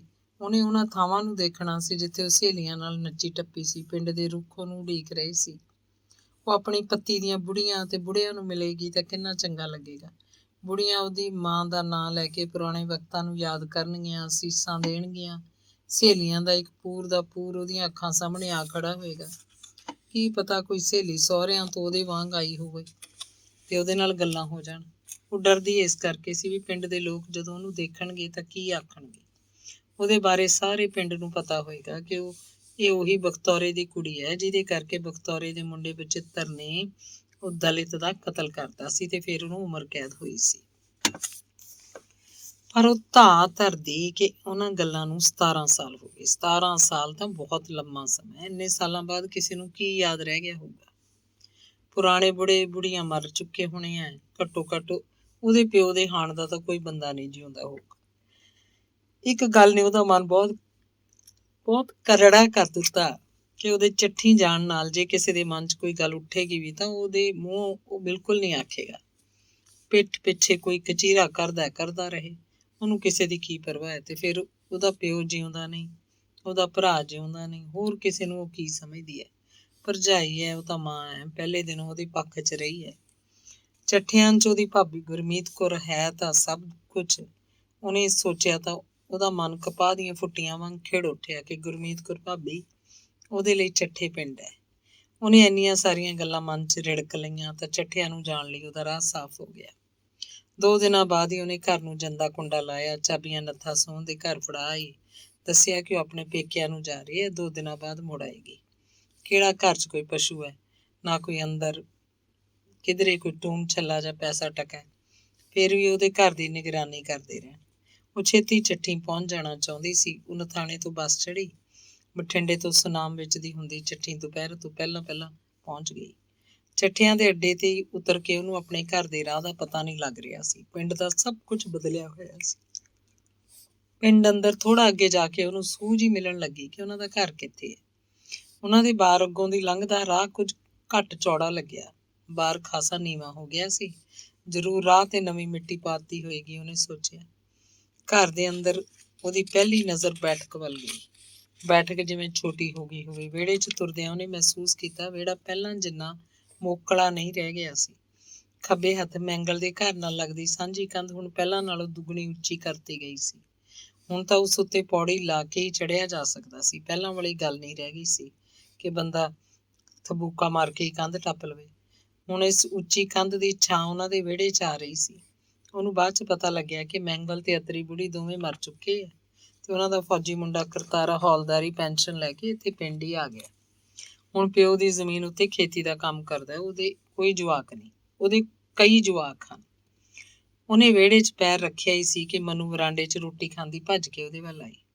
ਉਹਨੇ ਮੰਮੀ ਦਾ ਬੈਗ ਫੜਿਆ, ਇੱਕ ਹੱਥ ਨਾਲ ਉਹਦਾ ਹੱਥ ਫੜ ਕੇ ਉਹਨੂੰ ਵਰਾਂਡੇ 'ਚ ਲਿਜਾਣ ਲੱਗੀ। ਆਖ ਰਹੀ ਸੀ, ਮੰਮੀ ਤੂੰ ਤਾਂ ਅੱਜ ਹੀ ਆ ਗਈ। ਮੈਂ ਤਾਂ ਕਿਹਾ ਹਲੇ 2-4 ਦਿਨਾਂ ਨੂੰ ਆਏਂਗੀ। ਅੱਜ ਤਾਂ ਸਾਨੂੰ ਤੇਰੀ ਉਡੀਕ ਹੀ ਨਹੀਂ ਸੀ। ਉਹਨੂੰ ਦੇਖ ਕੇ ਰੋਟੀ ਖਾਂਦਾ ਬਸ਼ੀਰਾ ਖੜਾ ਹੋ ਗਿਆ ਤੇ ਸਤਿ ਸ੍ਰੀ ਅਕਾਲ ਬੁਲਾਈ। ਬਸ਼ੀਰਾ ਤੇ ਮਨਪ੍ਰੀਤ ਵਰਾਂਡੇ 'ਚ ਇੱਕ ਛੋਟਾ ਮੇਜ਼ ਵਿਚਾਲੇ ਰੱਖ ਕੇ ਇਕੱਠੇ ਬੈਠੇ ਰੋਟੀ ਖਾ ਰਹੇ ਸੀ। ਗੁਰਮੀਤ ਕੌਰ ਰਸੋਈ 'ਚ ਰੋਟੀ ਪਕਾ ਰਹੀ ਸੀ। ਉਹ ਵੀ ਭੱਜੀ ਆਈ ਤੇ ਗਿੱਲ ਉਹਨੂੰ ਬੁੱਕਲ 'ਚ ਘੁੱਟ ਲਿਆ। ਬੋਲੀ, ਲੈ ਕੁੜੇ ਤੂੰ ਤਾਂ ਸੱਚੀ 2 ਦਿਨਾਂ ਪਿੱਛੋਂ ਆ ਗਈ। ਕੁਛ ਦਿਨ ਰਹਿ ਤਾਂ ਲੈਣ ਦਿੰਦੀ ਕੁੜੀ ਨੂੰ ਮੇਰੇ ਕੋਲ। ਫਿਰ ਸਕੂਲ ਇਹਦਾ, ਗਿੱਲ ਨੇ ਜਵਾਬ ਦਿੱਤਾ। ਉਹ ਵਰਾਂਡੇ 'ਚ ਮੰਜੇ ਤੇ ਬੈਠ ਗਈ। ਗੁਰਮੀਤ ਕੌਰ ਨੇ ਉਹਨੂੰ ਪੰਪ ਗੇੜ ਕੇ ਨਿੱਘੇ ਪਾਣੀ ਦਾ ਗਲਾਸ ਦਿੱਤਾ। ਬਸ਼ੀਰਾ ਤੇ ਮਨਪ੍ਰੀਤ ਮੁੜ ਕੇ ਰੋਟੀ ਖਾਣ ਲੱਗੇ। ਉਹਨਾਂ ਨੂੰ ਇਕੱਠੇ ਬਹਿ ਕੇ ਰੋਟੀ ਖਾਂਦਿਆਂ ਦੇਖ ਕੇ ਪਹਿਲਾਂ ਤਾਂ ਕਚਿਆਣ ਜੀ ਆਈ, ਫਿਰ ਚੰਗਾ ਲੱਗਣ ਲੱਗਿਆ। ਮਨ 'ਚ ਗੱਲ ਆਈ, ਲੈ ਮਨੂੰ ਤਾਂ ਆਉਂਦੀ ਘੁਲ ਮਿਲ ਗਈ ਇਹਨਾਂ ਦੇ ਟੱਬਰ 'ਚ। ਗੁਰਮੀਤ ਕੌਰ ਨੇ ਰੋਟੀ ਪਕਾਉਣੀ ਵਿੱਚੇ ਛੱਡ ਕੇ ਚਾਹ ਦਾ ਗਲਾਸ ਬਣਾਇਆ। ਬਸ਼ੀਰਾ ਰੋਟੀ ਖਾ ਕੇ ਮਹਿਜ਼ ਦੀ ਖੁਰਲੀ ਵੱਲ ਚਲਾ ਗਿਆ। ਮਨਪ੍ਰੀਤ ਮਾਂ ਨੂੰ ਚਾਹ ਦਾ ਗਲਾਸ ਫੜਾ ਕੇ ਉਹਦੇ ਕੋਲ ਹੀ ਮੰਜੇ ਤੇ ਬੈਠ ਗਈ ਤੇ ਨਿੱਕੀਆਂ ਗੱਲਾਂ ਕਰਨ ਲੱਗੀ। ਪੁੱਛ ਰਹੀ ਸੀ, ਮੇਰੀ ਸਹੇਲੀ ਤਾਂ ਨਹੀਂ ਸੀ ਆਈ ਕੋਈ ਘਰੇ? ਮਨਪ੍ਰੀਤ ਸਭਾ 'ਚ ਟੈਲੀਵਿਜ਼ਨ ਖੋਲ੍ਹ ਕੇ ਬੈਠ ਗਈ। ਕੋਈ ਮਨ ਭਾਉਂਦਾ ਚੈਨਲ ਦੇਖਣ ਲੱਗੀ। ਪਿੰਡ 'ਚ ਕੇਬਲ ਦੀ ਤਾਰ ਆ ਚੁੱਕੀ ਸੀ। ਨਣਦ ਭਰਜਾਈ ਬਾਹਰ ਵਿਹੜੇ 'ਚ ਧੁੱਪੇ ਬਹਿ ਕੇ ਗੱਲਾਂ ਕਰਨ ਲੱਗੀਆਂ ਤੇ ਫਿਰ ਗੁਰਮੀਤ ਕੌਰ ਨੇ ਪੁੱਛਿਆ, ਭੁੱਖ ਲੱਗੀ ਹੋਣੀ ਹੈ, ਪਕਾਵਾਂ ਰੋਟੀ? ਕੀ ਧਰਿਆ? ਸਰੋਂ ਦਾ ਸਾਗ ਹੈ, ਮੱਕੀ ਦੀ ਰੋਟੀ, ਮੱਖਣੀ ਹੈ, ਖੱਟੀ ਲੱਸੀ ਹੈ ਘਰ ਦੀ, ਔਲਿਆਂ ਦਾ ਤੇ ਆਦੇ ਦਾ ਅਚਾਰ ਪਸੰਦ ਹੈ ਕਿ ਹੋਰ ਬਣਾਵਾਂ ਕੁਛ? ਲੈ, ਇਹ ਚੀਜ਼ਾਂ ਤਾਂ ਆਪਣੇ ਪਿੰਡਾਂ ਦੀਆਂ 36 ਪਦਾਰਥਾਂ ਨੇ ਭਾਬੀ। ਇਦੋਂ ਵੱਧ ਕੇ ਕੀ ਹੋਊ? ਸਾਰੀਆਂ ਪਕਾ ਲੈ, ਇਕੱਠੀਆਂ ਬਹਿ ਕੇ ਖਾਵਾਂਗੀਆਂ। ਨਾ, ਇਹ ਝੂਠ। ਮੱਕੀ ਦੀ ਰੋਟੀ ਤਾਂ ਲਹਿੰਦੀ ਲਹਿੰਦੀ ਸਵਾਦ ਲੱਗਦੀ ਹੈ। ਫਿਰ ਤਾਂ ਲੱਕੜਾਂ ਨੇ।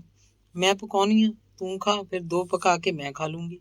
ਚੰਗਾ, ਐਂ ਕਰ ਲੈ ਕੁੜੇ, ਮੈਨੂੰ ਗਿੱਲ ਨੂੰ ਰੋਟੀ ਖਵਾ ਦੇ ਭਾਈ। ਜਦੋਂ ਦੇਖੋ ਡੱਬਾ ਜਿਹਾ ਖੋਲ੍ਹ ਕੇ ਬੈਠੀ ਦੀ ਬੈਠੀ ਗੁਰਮੀਤ ਕੌਰ ਨੇ ਮਨਪ੍ਰੀਤ ਨੂੰ ਬੁਲਾਇਆ। ਸਾਡੇ ਟੈਲੀਵਿਜ਼ਨ ਹੈ ਨਹੀਂ ਨਾ ਭਾਬੀ, ਇਹਨੂੰ ਚਾਅ ਹੈ ਦੇਖਣ ਦਾ, ਗਿੱਲੋ ਆਖ ਰਹੀ ਸੀ। ਰੋਟੀ ਖਾ ਕੇ ਮਾੜਾ ਮੋਟਾ ਹੀ ਸੁਸਤਾਈਆਂ ਹੋਣਗੀਆਂ। ਗਿੱਲ ਪੱਤੀ ਦੇ ਘਰੇ ਜਾ ਵੜੀਆਂ। ਕੁਝ ਘਰ ਉਹਨਾਂ ਨੇ ਛੱਡ ਵੀ ਦਿੱਤੇ। ਬਹੁਤ ਸਾਰੇ ਬੰਦਿਆਂ ਤੇ ਬੁੜੀਆਂ ਨੂੰ ਮਿਲੀਆਂ। ਮਨਪ੍ਰੀਤ ਵੀ ਨਾਲ ਸੀ। ਉਹਦੇ ਲਈ ਲੋਕਾਂ ਦੇ ਘਰਾਂ 'ਚ ਜਾਣ ਦਾ ਇਹ ਨਵਾਂ ਤਜਰਬਾ ਸੀ। ਨਥਾਣੇ ਨਾਲੋਂ ਇਹ ਲੋਕ ਵੱਖਰੇ ਵੱਖਰੇ ਲੱਗ ਰਹੇ ਸੀ। ਇਹ ਲੋਕ ਢਿੱਡੋਂ ਨਿਕਲੇ ਸ਼ਬਦ ਆਖ ਰਹੇ ਸੀ। ਬੁੜੀਆਂ ਮਨਪ੍ਰੀਤ ਦਾ ਸਿਰ ਪਲੋਸਦੀਆਂ, ਹਿੱਕ ਨਾਲ ਲਾ ਲੈਂਦੀਆਂ, ਆਖਦੀਆਂ, ਇਹ ਤਾਂ ਭਾਈ ਗਿੱਲੋ ਸੁੱਖ ਨਾਲ ਤੇਰੇ ਜਿੱਡੀ ਹੋਈ ਫਿਰਦੀ ਆ, ਤੂੰ ਕਿਹੜਾ ਸਿਆਣ ਚਾਹੁੰਦੀ ਆ ਭਾਈ? ਤੇ ਫਿਰ ਜਗਰੂਪ ਦਾ ਸੁਣ ਕੇ ਅਫਸੋਸ ਕਰਨ ਲੱਗਦੀਆਂ। ਬੰਦੇ ਗੇਲੋ ਵੱਲ ਗੌਰ ਨਾਲ ਝਾਕਦੇ, ਚੋਰ ਅੱਖ ਨਾਲ ਕੋਈ ਨਿਰਖ ਪਰਖ ਜੀ ਕਰਦੇ, ਪਰ ਬੋਲਦੇ ਕੁਝ ਨਹੀਂ ਸੀ। ਉਹ ਕਈ ਘਰੀ ਗਈਆਂ। ਹਰ ਕੋਈ ਚਾਹ ਧਰ ਲੈਂਦਾ, ਤੌੜੀ ਦਾ ਦੁੱਧ ਲਾ ਲੈਂਦਾ। ਹਰ ਇੱਕ ਦੇ ਗਲਾਸ ਜੂਠੇ ਕਰਨੇ ਪੈਂਦੇ। ਸਿਆਲਾਂ ਦੇ ਦਿਨ ਕੀ ਹੁੰਦੇ ਆ, ਸੂਰਜ ਛੇਤੀ ਡੁੱਬੀਏ ਹੋਣ ਲੱਗਿਆ। ਗੇਲੋ ਬਾਬਾ ਪਿਰਥੀਦਾਸ ਦੇ ਡੇਰੇ ਨੂੰ ਤੁਰ ਪਈ। ਬਾਬਾ ਕਦੋਂ ਦਾ ਸੁਰਗਵਾਸ ਹੋ ਚੁੱਕਿਆ ਸੀ। ਹੁਣ ਕੋਈ ਨਵਾਂ ਸਾਧ ਸੀ, ਇਸੇ ਡੇਰੇ ਦਾ ਮਾਲਕ। ਪੁਰਾਣੇ ਸੇਵਕਾਂ 'ਚੋਂ ਕੋਈ ਨਹੀਂ ਰਹਿ ਗਿਆ ਸੀ। ਨਵੇਂ ਮੁੰਡੇ ਸੀ। 2-3 ਬੁੜੇ ਬੰਦੇ ਇੱਧਰ ਉੱਧਰ ਕੋਠੜੀਆਂ 'ਚ ਬੈਠੇ ਸੀ। ਗੇਲੋ ਨੂੰ ਕੋਈ ਨਹੀਂ ਜਾਣਦਾ ਸੀ। ਜਿਹੜੇ ਕਮਰੇ 'ਚ ਕੁੜੀਆਂ ਮੁੰਡੇ ਪੜ੍ਹਦੇ ਹੁੰਦੇ, ਉੱਥੇ ਹੁਣ ਜੋੜੇ ਰੱਖਣ ਦਾ ਪ੍ਰਬੰਧ ਸੀ। ਕੰਧਾਂ ਨਾਲ ਲੱਕੜ ਦੇ ਖਾਨੇ ਸੀ। ਨਵੇਂ ਸੰਤਾਂ ਨੂੰ 3 ਜਣਿਆਂ ਨੇ ਉਹਦੀ ਕੁਟੀਆ 'ਚ ਜਾ ਕੇ ਮੱਥਾ ਟੇਕਿਆ ਤੇ ਦੱਸਿਆ ਕਿ ਉਹ ਗਿੱਲ ਪੱਤੀ 'ਚੋਂ ਬਖਤੌਰ ਸਿੰਘ ਦੀ ਨੂੰਹ ਹੈ। ਬਚਿੱਤਰ ਸਿੰਘ ਦੇ ਘਰੋਂ ਗੇਲੋ ਬਾਰੇ ਦੱਸਿਆ ਕਿ ਬਚਿੱਤਰ ਦੀ ਭੈਣ ਹੈ ਤੇ ਦੋਤੀ ਹੈ। ਸਾਧ ਨੂੰ ਤਾਂ ਚਾਹੇ ਕੁਝ ਪਤਾ ਲੱਗਿਆ ਹੋਵੇ ਜਾਂ ਨਾ, ਗੇਲੋ ਨੂੰ ਮਹਿਸੂਸ ਹੋਇਆ ਜਿਵੇਂ ਉਹਨਾਂ ਮਾਂ ਧੀਆਂ ਦਾ ਪਿੰਡ ਨਾਲ ਰਿਸ਼ਤਾ ਨਵੇਂ ਸਿਰ ਕਾਇਮ ਹੋ ਗਿਆ ਹੋਵੇ। ਸੰਤਾਂ ਨੇ ਉਹਨਾਂ ਨੂੰ ਮਿੱਠਾ ਦੁੱਧ ਦਿੱਤਾ ਪੀਣ ਨੂੰ। ਗੇਲੋ ਦੇ ਸੰਗੋਂ ਦੁੱਧ ਦੀਆਂ ਘੁੱਟਾਂ ਅੰਦਰ ਲੰਘਦੀਆਂ ਤਾਂ ਜਿਵੇਂ ਗੁਜ਼ਰੇ ਜ਼ਮਾਨੇ ਦਾ ਤੀਬਰ ਅਹਿਸਾਸ ਹੋਣ ਲੱਗਦਾ। ਹਨੇਰਾ ਹੋ ਚੁੱਕਿਆ ਸੀ, ਪਰ ਇੰਨਾ ਨਹੀਂ। ਮੂੰਹ ਨੂੰ ਮੂੰਹ ਦਿਸਦਾ ਸੀ। ਗੇਲੋ ਗੁੱਜਰਮਲ ਦੀ ਮਸ਼ੀਨ ਨੂੰ ਉਤਰੀ। ਗੁਰਮੀਤ ਕੌਰ ਨੂੰ ਉਹਦੀ ਮਾਨਸਿਕ ਸਥਿਤੀ ਦਾ ਸਭ ਪਤਾ ਸੀ। ਉਹ ਤੋਂ ਕੀ ਭੁੱਲਿਆ ਸੀ, ਪਰ ਉਹ ਉਹਦੇ ਵੱਲ ਸਿਰਫ ਝਾਕ ਰਹੀ ਸੀ ਤੇ ਇਹ ਦੇਖ ਰਹੀ ਸੀ ਉਹ ਕੀ ਕਰਦੀ ਫਿਰਦੀ ਹੈ। ਗੇਲੋ ਤਾਂ ਚੱਠਿਆਂ 'ਚ ਆਪਣੀਆਂ ਪੈੜਾਂ ਲੱਭਦੀ ਫਿਰਦੀ ਸੀ, ਆਪਣਾ ਅਤੀਤ ਫਰੋਲਦੀ ਫਿਰਦੀ ਸੀ। ਗੁੱਜਰਮਲ ਹੁਣ ਇਸ ਸੰਸਾਰ 'ਚ ਨਹੀਂ ਸੀ। ਉਹਦਾ ਮੁੰਡਾ ਗੋਵਰਧਨ ਸ਼ੂਗਰ ਦੀ ਬਿਮਾਰੀ ਕਰਕੇ ਢਿੱਲਾ ਮੱਠਾ ਸੀ, ਘਰੀ ਪਿਆ ਬੈਠਾ ਰਹਿੰਦਾ। ਗੋਲੀਆਂ ਤੇ ਦਵਾਈਆਂ ਨੇ ਉਹਦਾ ਸਰੀਰ ਚਰ ਲਿਆ ਸੀ। ਮਸ਼ੀਨ ਦਾ ਕੰਮ ਹੁਣ ਗੁੱਜਰਮਲ ਦੇ ਪੋਤੇ ਵਿਜੇ ਕੁਮਾਰ ਦੇ ਹੱਥ ਸੀ। ਗੋਵਰਧਨ ਦੇ 2 ਮੁੰਡੇ ਸੀ। ਛੋਟਾ ਸੰਜੀਵ ਤੇ ਖਾਸਾ ਪੜ੍ਹ ਲਿਖ ਗਿਆ ਸੀ, ਕਿਸੇ ਸਰਕਾਰੀ ਮਹਿਕਮੇ 'ਚ ਛੋਟਾ ਅਫਸਰ ਸੀ। ਤੇ ਵਿਜੇ ਕੁਮਾਰ ਪਿਓ ਦਾਦੇ ਵਾਂਗ ਹੀ ਮਿਹਨਤੀ ਤੇ ਸਿਆਣਾ ਸੀ। ਪਿੰਡ ਦੇ ਲੋਕਾਂ ਨਾਲ ਉਹਨੇ ਪੂਰੀ ਬਣਾ ਕੇ ਰੱਖੀ ਹੋਈ ਸੀ। ਪੁਰਾਣਾ ਵੱਡਾ ਇੰਜਣ ਵੇਚ ਦਿੱਤਾ ਗਿਆ ਸੀ। ਉਹਦੀ ਥਾਂ ਹੁਣ ਬਿਜਲੀ ਦੀ ਵੱਡੀ ਮੋਟਰ ਸੀ। ਚੱਕੀ ਵਾਲਾ ਕਮਰਾ ਉਹੀ ਸੀ, ਕੰਡਾ ਉਹੀ ਸੀ। ਕੋਹਲੂ, ਰੂੰ ਪਿੰਜਣੀ, ਕਪਾਹ ਵੇਲਣੀਆਂ ਕਿਧਰੇ ਵੀ ਨਹੀਂ ਦਿਸਦੀਆਂ ਸੀ। ਗੇਲੋ ਚੱਕੀ ਵਾਲੇ ਕਮਰੇ 'ਚ ਖਾਸਾ ਚਿਰ ਖੜੀ ਰਹੀ। ਗੁਰਮੀਤ ਕੌਰ ਤੇ ਮਨਪ੍ਰੀਤ ਨੂੰ ਆਟਾ ਚੜ੍ਹ ਰਿਹਾ ਸੀ। ਉਹ ਕਮਰੇ ਤੋਂ ਬਾਹਰ ਆ ਗਈਆਂ। ਗੁਰਮੀਤ ਕੌਰ ਪਿੰਡ ਦੀਆਂ ਤੀਵੀਆਂ ਨਾਲ ਗੱਲਾਂ ਕਰਨ ਲੱਗੀ। ਮਨਪ੍ਰੀਤ ਸੁਣ ਰਹੀ ਸੀ। ਗੇਲੋ ਨੂੰ ਆਟੇ ਦੀ ਹੌਂਕ ਜਿਵੇਂ ਚੰਗੀ ਚੰਗੀ ਲੱਗ ਰਹੀ ਹੋਵੇ। ਕਮਰੇ ਦੀਆਂ ਕੰਧਾਂ ਨੇ ਉਹਨੂੰ ਪਛਾਣ ਲਿਆ ਸੀ ਤੇ ਉਹਦੇ ਵੱਲ ਇਸ਼ਾਰੇ ਕਰਦੀਆਂ ਆਪਸ 'ਚ ਗੱਲਾਂ ਕਰਦੀਆਂ ਹੋਣ ਜਿਵੇਂ। ਗੇਲੋ ਨੇ ਅੱਖਾਂ ਦਾ ਪਾਣੀ ਪੂੰਝਿਆ ਤੇ ਕਮਰੇ 'ਚੋਂ ਬਾਹਰ ਆ ਗਈ। ਚੱਕੀ ਤੇ ਕੰਮ ਕਰਦਾ ਨਵਾਂ ਮੁੰਡਾ ਉਹਦੇ ਵੱਲ ਚੋਰ ਅੱਖ ਨਾਲ ਝਾਕਦਾ ਤੇ ਉਹਦੇ ਬਾਰੇ ਪਤਾ ਨਹੀਂ ਕੀ ਸੋਚਦਾ ਹੋਏਗਾ। ਰਾਤ ਨੂੰ ਰੋਟੀ ਖਾਣ ਤੋਂ ਬਾਅਦ ਉਹ ਰਿਸ਼ਤੇਦਾਰਾਂ ਦੀਆਂ ਗੱਲਾਂ ਕਰਦੀਆਂ ਰਹੀਆਂ। ਗੁਰਮੀਤ ਕੌਰ ਨੇ ਕਾਰੂ ਦੀ ਗੱਲ ਛੇੜ ਕੇ ਕਿੰਨਾ ਚਿਰ ਉਹਦਾ ਰੁਦਨ ਕੀਤਾ। ਆਖ ਰਹੀ ਸੀ, ਜੇ ਨਿਮਾਣਾ ਜਿਉਂਦਾ ਰਹਿੰਦਾ ਮੈਂ ਵਿਆਹ ਲੈਂਦੀ ਉਹਨੂੰ, ਗਾਹਾਂ ਜਵਾਕ ਹੋ ਜਾਂਦੇ, ਘਰ ਤੁਰਦਾ ਰਹਿੰਦਾ। ਜਦੋਂ ਮੈਂ ਅੱਖਾਂ ਮੀਚ ਗਈ, ਇਸ ਘਰ ਨੂੰ ਜਿੰਦੇ ਲੱਗ ਜਾਣਗੇ। ਖਬਰੇ ਕੌਣ ਸਾਂਭੂਗਾ ਇੰਨੀ ਜ਼ਮੀਨ ਜਾਇਦਾਦ। ਫਿਰ ਕਹਿਣ ਲੱਗੀ, ਬਸ਼ੀਰਾ ਤਾਂ ਇੱਕ ਠੁੰਮਣਾ ਹੈ ਮੈਨੂੰ, ਇਹਦਾ ਵੀ ਮੇਰੇ ਨਾਲ ਹੀ ਹੈ, ਚੰਦਰੇ ਦਾ। ਮੈਥੋਂ ਬਾਅਦ ਇਹਦਾ ਵੀ ਕੋਈ ਨਹੀਂ। ਗੁਰਮੀਤ ਕੌਰ ਨੇ ਦੱਸਿਆ ਕਿ ਭਦੌੜ ਵਾਲੇ ਗੇੜਾ ਰੱਖਦੇ ਨੇ। ਉਹਦਾ ਭਰਾ ਜਸਵੰਤ ਜਿਉਂਦਾ ਹੈ, ਆਉਂਦਾ ਰਹਿੰਦਾ ਹੈ। ਉਹ ਤਾਂ 2-2 3-3 ਦਿਨ ਰਹਿ ਜਾਂਦਾ ਹੈ। ਆਖਦੀ ਸੀ ਤੁਹਾਡਾ ਮਾਮਾ ਤਰਲੋਚਨ ਵੀ ਆਉਂਦਾ ਹੈ, ਬਲਾਈ ਮੋਹ ਕਰਦਾ ਹੈ, ਕਿੰਨੇ ਵਾਰ ਸੱਦਿਆ ਮੈਨੂੰ, ਪਰ ਮੈਥੋਂ ਜਾ ਨਹੀਂ ਹੋਇਆ। ਜਾਣ ਨੂੰ ਕੀ ਹੈ, ਆ ਖੜਾ ਹੈ ਮੋੜਾ। ਉਹਨਾਂ ਦੀਆਂ ਅੱਖਾਂ ਮਿਚਣ ਲੱਗੀਆਂ ਤਾਂ ਚੁੱਪ ਹੋ ਗਈਆਂ। ਤਿੰਨੇ ਸੁਬਾਤ 'ਚ ਸੀ। ਬਸ਼ੀਰਾ ਬੈਠਕ 'ਚ ਜਾ ਪਿਆ ਸੀ।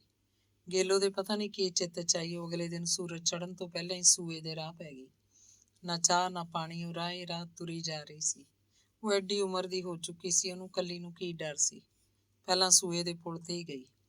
ਪਾਣੀ ਹਮੇਸ਼ਾ ਵਾਂਗ ਸੁੱਤਾ ਸੁੱਤਾ ਵਗ ਰਿਹਾ ਸੀ। ਉਹਨੂੰ ਲੱਗਿਆ ਪੁਲ ਜਿਵੇਂ ਨੀਵਾਂ ਹੋ ਗਿਆ ਹੋਵੇ ਤੇ ਵਿਚਾਲਿਓਂ ਤੰਗ ਵੀ। ਨਵੇਂ ਪਾਣੀਆਂ ਨੂੰ ਉਹਦੀ ਕੋਈ ਪਛਾਣ ਨਹੀਂ ਸੀ। ਉਹ ਕਮਲਿਆਂ ਵਾਂਗ ਝਾਕਦੀ ਰਹੀ, ਛੇਤੀ ਉੱਥੋਂ ਤੁਰ ਪਈ। ਉਹਨੂੰ ਕਿਸੇ ਗੁਨਾਹ ਦਾ ਅਹਿਸਾਸ ਹੋਣ ਲੱਗਿਆ, ਜਿਵੇਂ ਪਾਣੀ ਚੋਰੀ ਕਰਨ ਆਏ ਹੋਵੇ। ਸੂਰਜ ਉੱਗ ਆਇਆ ਸੀ। ਭਿੰਡੀ ਦਾਸ ਦੀ ਕੁਟੀਆ ਉਜੜੀ ਪਈ ਸੀ। ਸ਼ਾਇਦ ਭਿੰਡੀ ਦਾਸ ਮਰ ਚੁੱਕਿਆ ਹੋਵੇਗਾ। ਬਿਰਧ ਸੀ, ਹੁਣ ਤੱਕ ਕਿੱਥੇ ਬੈਠਾ ਹੋਵੇਗਾ।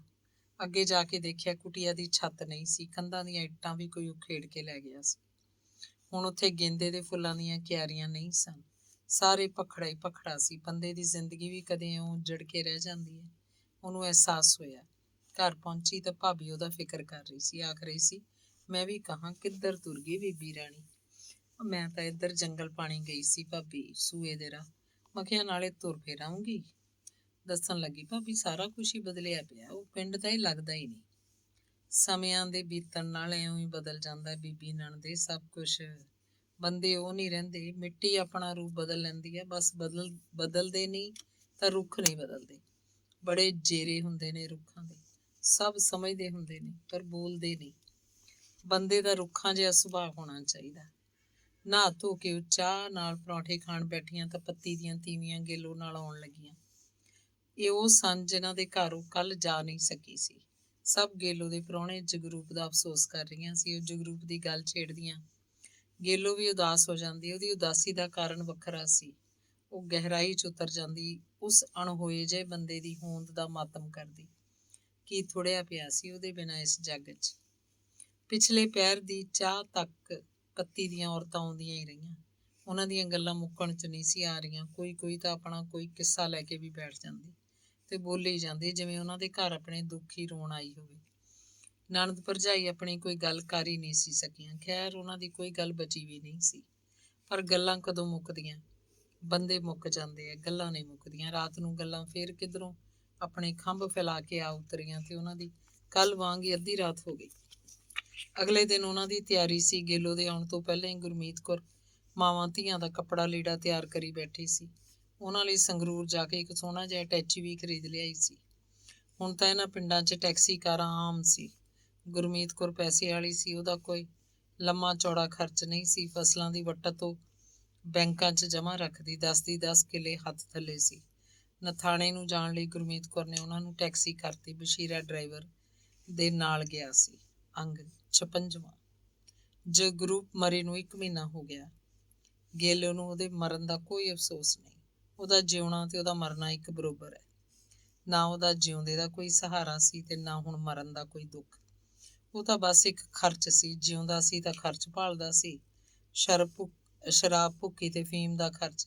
ਨਿੱਤ ਪੈਸੇ ਮੰਗਦਾ, ਨਾ ਦਿੰਦੀ ਤਾਂ ਕੁੱਟਦਾ ਮਾਰਦਾ ਸੀ। ਉਹ ਜਗਰੂਪ ਦੇ ਖਰਚਾਂ ਨੂੰ ਪੂਰਾ ਕਰਨ ਲਈ ਬਠਿੰਡੇ ਜਾਣ ਲੱਗੀ ਸੀ। ਮਰ ਗਿਆ ਤਾਂ ਵੀ ਖਰਚ ਖੜਾ ਕਰ ਗਿਆ। ਗੇਲੋ ਨੇ ਜਿੰਨਾ ਪੈਸਾ ਵੀ ਬਠਿੰਡੇ ਜਾ ਜੋੜਿਆ ਸੀ, ਉਹ ਸਾਰਾ ਜਗਰੂਪ ਦੇ ਭੋਗ ਤੇ ਖਰਚ ਹੋ ਗਿਆ। ਹੁਣ ਉਹਦੇ ਕੋਲ ਕੋਈ ਪੈਸਾ ਨਹੀਂ ਹੈ। ਕੁੜੀ ਦੀ ਪੜ੍ਹਾਈ ਦਾ ਖਰਚ ਹੈ, ਘਰ ਤੁਰਦਾ ਰੱਖਣਾ ਹੈ, 100 ਖਰਚ ਹੁੰਦੇ ਨੇ। ਫਿਰ ਚੰਦਰਾ ਢਿੱਡ ਲੱਗਿਆ। ਢਿੱਡ ਨਿੱਤ ਰੋਟੀ ਮੰਗਦਾ ਹੈ। 4 ਕਿੱਲਿਆਂ ਦੀ ਫਸਲ ਤਾਂ ਹਾੜੀ ਸੌਣੀ ਖੱਡੀ ਵੜ ਜਾਂਦੀ ਹੈ। ਗੰਗਾ ਰਾਮ ਆੜ੍ਹਤੀਏ ਦੀ ਬਹੀ 'ਚ ਉਹਦਾ ਨਾਮ ਬੋਲਦਾ ਹੀ ਰਹਿੰਦਾ। ਪਿੰਡ ਦੀ ਬਨਵਾਰੀ ਦੀ ਦੁਕਾਨ ਹਮੇਸ਼ਾ ਉਹਨੂੰ ਯਾਦ ਰੱਖਦੀ ਹੈ, ਬੁਲਾਉਂਦੀ ਰਹਿੰਦੀ ਹੈ। ਘਰ 'ਚ ਨਿੱਕੀ ਮੋਟੀ ਚੀਜ਼ ਦੀ ਜ਼ਰੂਰਤ ਹੁੰਦੀ ਹੈ, ਹੋਰ ਕਿੱਥੋਂ ਆਵੇ। ਬਨਵਾਰੀ ਦਾ ਹਿਸਾਬ ਹਮੇਸ਼ਾ ਸਿਰ ਖੜੇ ਦਾ ਖੜਾ। ਉਹਨੂੰ ਬਠਿੰਡੇ ਗਈ ਨੂੰ 1 ਮਹੀਨਾ ਹੋ ਗਿਆ। ਬਸ ਉਸੇ ਦਿਨ ਗਈ ਸੀ ਜਿਸ ਰਾਤ ਜਗਰੂਪ ਫੀਮ ਘੋਲ ਕੇ ਪੀ ਗਿਆ ਤੇ ਮਰ ਗਿਆ। ਲੱਗਦਾ ਬਠਿੰਡਾ ਜਾਏ ਬਗੈਰ ਸਰਨਾ ਨਹੀਂ, ਹੋਰ ਕੋਈ ਚਾਰਾ ਵੀ ਤਾਂ ਨਹੀਂ ਹੈ। ਸ਼ਿੰਦਰ ਬਠਿੰਡੇ ਜਾਂਦੀ 2-3 ਵਾਰ ਘਰ ਆਈ। ਆਖਦੀ ਬਠਿੰਡੇ ਹੋ ਆਈ। ਭੂਆ ਤੈਨੂੰ ਉਡੀਕਦੀ ਰਹਿੰਦੀ। ਆਖੇ ਉਹ ਕਿਉਂ ਨਹੀਂ ਆਉਂਦੀ? ਇਉਂ ਦਿਨ ਨਹੀਂ ਨਿਕਲਣੇ, ਮਰਨ ਵਾਲਾ ਤਾਂ ਮਰ ਗਿਆ, ਘਰ ਬੈਠ ਕੇ ਉਹਨੂੰ ਕਿੱਥੋਂ ਮੋੜ ਲਿਆਈਏ। ਅੱਜ ਉਹ ਮੁੜਦੀ ਹੋਈ ਵੀ ਆਈ ਸੀ। ਗੇਲੋ ਨੇ ਉਹਨੂੰ ਆਖਤਾ ਸੀ ਕਿ ਉਹ ਪਰਸੋਂ ਨੂੰ ਜਾਂ ਚੌਥੇ ਨੂੰ ਜਦੋਂ ਜਾਵੇ ਬਠਿੰਡੇ ਉਹਨੂੰ ਨਾਲ ਲੈ ਜਾਵੇ। ਉਹ ਤਿਆਰ ਬੈਠੀ ਹੋਈ। ਗੁਲਾਬੋ ਨੇ ਉਹਦਾ ਭਰਪੂਰ ਸਵਾਗਤ ਕੀਤਾ, ਉਹਨੂੰ ਚਾਹ ਪਿਆਈ, ਆਖਦੀ ਸੀ ਤੜਕੇ ਤੜਕੇ ਠੰਡ ਚ ਆਈਓ, ਲਓ ਚਾਹ ਪੀਓ। ਤੇ ਫਿਰ ਉਹ ਗੇਲੋ ਤੋਂ ਉਹਦੇ ਆਦਮੀ ਬਾਰੇ ਪੁੱਛਣ ਲੱਗੀ। ਸ਼ਿੰਦਰ ਨੇ ਸਾਰੀਆਂ ਗੱਲਾਂ ਦੱਸੀਆਂ ਹੋਣਗੀਆਂ। ਆਖਦੀ ਸੀ ਭਾਈ ਗੁਰਮੇਲ ਕੌਰ ਬੰਦਾ ਕਿੰਨੇ ਨਸ਼ੇ ਪੱਤੇ ਕਰਦਾ ਹੋਵੇ, ਨਿਖੱਟੂ ਕੰਮ ਨਾ ਕਰੇ, ਹੋਰ ਕੁਝ ਵੀ ਕਰਨ ਜੋਗਾ ਨਾ ਹੋਵੇ, ਫਿਰ ਵੀ ਉਹਦਾ ਸਹਾਰਾ ਹੁੰਦਾ ਹੈ। ਮੈਨੂੰ ਤਾਂ ਭੂਆ ਦਾ ਕੋਈ ਵੀ ਸਹਾਰਾ ਨਹੀਂ ਸੀ। ਉਹ ਗੱਲਾਂ ਹੀ ਕਰ ਰਹੀਆਂ ਸੀ ਕਿ ਢਿੱਡਲ ਜਿਹਾ ਬੰਦਾ ਆ ਗਿਆ, ਘਸਮੈਲਾ ਜਿਹਾ ਕੁੜਤਾ ਪਜਾਮਾ, ਪੈਰਾਂ 'ਚ ਬਾਥਰੂਮ ਚੱਪਲਾਂ, ਦਾੜੀ ਮੁੱਛਾਂ ਦੀ ਸ਼ੇਵ ਨਹੀਂ ਕੀਤੀ, ਸਿਰ ਦੇ ਵਾਲ ਕਰੜ ਬਰੜੇ, ਪਾਨ ਖਾ ਰਿਹਾ ਸੀ ਮੂੰਹ 'ਚੋਂ, ਫਿਰ ਵੀ ਬਦਬੂ ਮਾਰ ਰਹੀ ਸੀ। ਉਹਦੀ ਖਾਸੀ ਪੀਤੀ ਲੱਗਦੀ ਸੀ, ਪੈਰ ਥਿੜਕ ਰਹੇ ਸੀ, ਤੁਰਦਾ ਤਾਂ ਚੱਪਲ ਲੈ ਜਾਂਦੀ। ਸ਼ਿੰਦਰ ਨਾਲ ਉਹਦਾ ਪੱਕ ਠੱਕ ਹੋ ਗਿਆ। ਉਹਨਾਂ ਨੂੰ ਗੁਲਾਬੋ ਵਿਚਕਾਰਲੇ ਕਮਰੇ 'ਚ ਛੱਡ ਆਈ। ਆਖ ਆਈ ਬਹੁਤਾ ਤੰਗ ਕਰੇ ਤਾਂ ਹਾਕ ਮਾਰਦੀ, ਤੈਨੂੰ ਪਤਾ ਅੰਦਰ ਬੈਲ ਲੱਗੀ ਹੋਈ ਹੈ। ਤੇ ਫਿਰ ਗੁਲਾਬੋ ਗੇਲੋ ਦੇ ਜੋੜ ਦੀ ਉਡੀਕ ਕਰਨ ਲੱਗੀ। ਉਹ ਦੋਵੇਂ ਅੱਜ ਸਵੇਰੇ ਸਵੇਰੇ ਗੁਲਾਬੋ ਲਈ ਸ਼ੁਭ ਸ਼ਗਨ ਸਨ। ਵਕਤ ਕੱਟੀ ਲਈ ਉਹ ਗੱਲਾਂ ਕਰਨ ਲੱਗੀਆਂ। ਗੁਲਾਬੋ ਨੇ ਪੁੱਛਿਆ ਕੋਈ ਜ਼ਮੀਨ ਜਾਇਦਾਦ ਵੀ ਸੀ ਤੇਰੇ ਘਰ ਵਾਲੇ ਦੇ ਨਾਲ? ਹਾਂ 8 ਕਿੱਲੇ ਜ਼ਮੀਨ ਹੈ ਸਾਡੇ ਕੋਲ, ਪਰ 4 ਕਿੱਲੇ ਗਹਿਣੇ ਧਰੀ ਪਈ ਹੈ। 4 ਕਿੱਲੇ ਦੀ ਆਮਦਨ ਹੈ, ਸਰਦਾ ਨਹੀਂ ਭੂਆ, ਘਰ ਦੇ ਖਰਚ ਜੱਟਾਂ ਦੇ। 4 ਕਿੱਲੇ ਜ਼ਮੀਨ, 4 ਤਾਂ ਬਹੁਤ ਹੁੰਦੀ ਹੈ, ਪਰ ਬਈ ਉੱਤੋਂ ਮਹਿੰਗਾਈ ਵੀ ਤਾਂ ਦੇਖੋ, ਅੱਗ ਲੱਗੀ ਹੋਈ ਹੈ ਸਭ ਕੁਛ ਨੂੰ। ਆ ਜਾਇਆ ਕਰ ਕਦੇ ਕਦੇ, ਗੁਜ਼ਾਰਾ ਹੀ ਆ, ਹੋਰ ਕੀ ਆ ਭੈਣ। ਟਾਈਮ ਕੀ ਹੋ ਗਿਆ? ਗੇਲੋ ਨੇ ਅਚਾਨਕ ਪੁੱਛਿਆ। ਟਾਈਮ ਤਾਂ ਅਜੇ 11 ਹੀ ਵਜੇ ਨੇ, ਕਿਉਂ ਟਾਈਮ ਨੂੰ ਕੀ ਆ? ਮਗਰੋਂ ਕੁੜੀ ਨਾ ਘਰੇ ਆ ਜੇ, ਮੈਂ ਤਾਂ ਜਿੰਦਾ ਲਾ ਕੇ ਆਈ ਹਾਂ ਬਾਹਰ ਨੂੰ। ਕਿੰਨੇ ਬੱਚੇ ਛੱਡ ਗਿਆ ਤੇਰਾ ਘਰ ਵਾਲਾ? ਬਸ ਇਹ ਇੱਕ ਕੁੜੀ ਹੋਈ ਹੈ। ਪੜ੍ਹਦੀ ਹੈ? ਹਾਂ 10ਵੀਂ 'ਚ, ਫਿਰ ਤਾਂ ਜਵਾਨ ਹੋਣੀ ਹੈ। ਹਾਂ 10ਵੀਂ 'ਚ ਪੜ੍ਹਦੀ ਹੈ, 16 ਪੂਰੇ ਹੋ ਗਏ, 17ਵਾਂ ਲੱਗਿਆ। ਗੁਲਾਬੋ ਚੁੱਪ ਬੈਠੀ ਹੋਈ ਸੀ, ਸਪਾਰੀ ਕੱਟ ਰਹੀ ਸੀ, ਜਿਵੇਂ ਕੁਝ ਸੋਚ ਰਹੀ ਹੋਵੇ। ਉਹਨੇ ਆਪਣਾ ਹੇਠਲਾ ਬੁੱਲ ਦੰਦਾਂ ਹੇਠ ਟੁੱਕਿਆ, ਬੋਲੀ ਇੱਕ ਗੱਲ ਆਖਾਂ ਗੁਰਮੇਲ ਕੌਰ? ਹਾਂ ਭੂਆ। ਕੁੜੀ ਤੇਰੀ ਤਿਆਰ ਹੋਇਆ ਹੁਣ? ਕਦੇ ਉਹਨੂੰ ਵੀ ਲੈ ਆਇਆ ਕਰ। ਪੂਰਾ 1000 ਮਿਲ ਸਕਦਾ, 1000 ਰੁਪਇਆ। ਗੁਲਾਬੋ ਨੇ ਸਪਾਰੀ ਦਾ ਨਿੱਕਾ ਟੁਕੜਾ ਮੂੰਹ 'ਚ ਪਾਇਆ ਤੇ ਅਦਬ ਜਿਹੇ ਨਾਲ ਗੇਲੋ ਵੱਲ ਅੱਖਾਂ 'ਚ ਅੱਖਾਂ ਪਾ ਕੇ ਝਾਕਣ ਲੱਗੀ। ਗੇਲੋ ਦੀਆਂ ਅੱਖਾਂ ਦਾ ਰੰਗ ਬਦਲਣ ਲੱਗ ਪਿਆ, ਲਾਲ ਹੁੰਦੀਆਂ ਜਾ ਰਹੀਆਂ ਸੀ, ਉਹਦੀ ਦੇਹ ਕੰਬਣ ਲੱਗੀ। ਉਹਦੇ ਸਰੀਰ 'ਚ ਉਹੀ ਪੁਰਾਣੀ ਹਿੰਮਤ ਆ ਗਈ ਜਦੋਂ ਕਿਸੇ ਗੱਲ ਤੇ ਉਹਦੇ ਆਪਣੇ ਪਿੰਡ ਦੇਸੂ ਬਾਹਮਣ ਦੇ ਜਮਾਈ ਅਛਰੂ ਰਾਮ ਦੀ ਬਾਂਹ ਨੂੰ ਗੇੜਾ ਦੇ ਲਿਆ ਸੀ। ਉਹਨੇ ਬੈਠੀ ਬੈਠੀ ਨੇ ਤਾੜ ਕਰਦਾ ਇੱਕ ਜ਼ੋਰ ਦਾ ਥੱਪੜ ਗੁਲਾਬੋ ਦੀ ਗਲ ਤੇ ਜੜਤਾ। ਉਹ ਖੜੀ ਹੋਈ ਗੁਲਾਬੋ ਦੀ ਬਾਂਹ ਮਰੋੜ ਕੇ ਉਹਨੂੰ ਥੱਲੇ ਫਰਸ਼ ਤੇ ਸੁੱਟ ਲਿਆ, 2 ਲੱਤਾਂ ਕੱਸ ਕੇ ਉਹਦੀ ਵੱਖੀ 'ਚ ਮਾਰੀਆਂ। ਲੱਤਾਂ ਕਸੂਤੇ ਥਾਂ ਲੱਗੀਆਂ, ਉਹ ਤੋਂ ਬੋਲਿਆ ਨਹੀਂ ਗਿਆ, ਮਰਿਆ ਵਾਂਗ ਮੁੱਦੇ ਮੂੰਹ ਹੋ ਗਈ। ਗੇਲੋ ਨੇ ਆਪਣੇ ਝੋਲੇ ਨੂੰ ਤੇਜ਼ੀ ਨਾਲ ਚੁੱਕਿਆ, ਉਹਦੇ ਘਰੋਂ ਬਾਹਰ ਹੋ ਗਈ। ਜਾਂਦੀ ਹੋਈ ਉਹਦੇ ਬਾਹਰ 'ਚ ਥੁੱਕ ਕੇ ਆਖ ਰਹੀ ਸੀ, ਹਰਾਮਜ਼ਾਦੀ ਡੈਣ ਕਿਸੇ ਥਾਂ ਦੀ। ਸ਼ਿੰਦਰ ਵਾਲੇ ਕਮਰੇ ਅੰਦਰ ਹੀ ਸੀ। ਬੱਸ ਅੱਡੇ ਤੇ ਆ ਕੇ ਗੇਲੋ ਨੇ ਨਥਾਣੇ ਨੂੰ ਜਾਣ ਵਾਲੀ ਇੱਕ ਮਿੰਨੀ ਬੱਸ ਫੜੀ। ਝੋਲਾ ਆਪਣਾ ਉਹ ਬਾਰੀ 'ਚ ਦੀ ਰਾਹ ਵਿੱਚ ਹੀ ਕਿਧਰੇ ਸੁੱਟ ਆਈ ਸੀ। ਮੁੜ ਕੇ ਕਦੇ ਬਠਿੰਡੇ ਵੱਲ ਮੂੰਹ ਨਹੀਂ ਕੀਤਾ। ਸ਼ਿੰਦਰ ਵੀ ਕਦੇ ਉਹਦੇ ਘਰ ਨਹੀਂ ਆਈ। ਘਰ ਮੂਹਰ ਦੀ ਲੰਘਦੀ ਵੀ ਉਹਨੇ ਕਦੀ ਨਹੀਂ ਦੇਖੀ ਸੀ। ਜ਼ਰੂਰ ਉਹਨੂੰ ਗੁਲਾਬੋ ਤੋਂ ਸਾਰੀ ਗੱਲ ਦਾ ਪਤਾ ਲੱਗ ਚੁੱਕਿਆ ਹੋਵੇਗਾ। ਅੰਗ 57।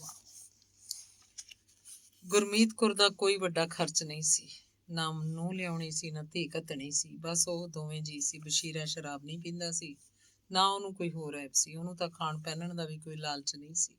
ਜੋ ਘਰ 'ਚ ਬਣਦਾ ਖਾ ਕੇ ਖੁਸ਼ ਰਹਿੰਦਾ। ਉਹ ਜਿਹੜਾ ਵੀ ਉਹਨੂੰ ਲੀੜਾ ਕੱਪੜਾ ਲੈ ਕੇ ਦਿੰਦੀ ਹੱਸ ਕੇ ਫੜ ਲੈਂਦਾ।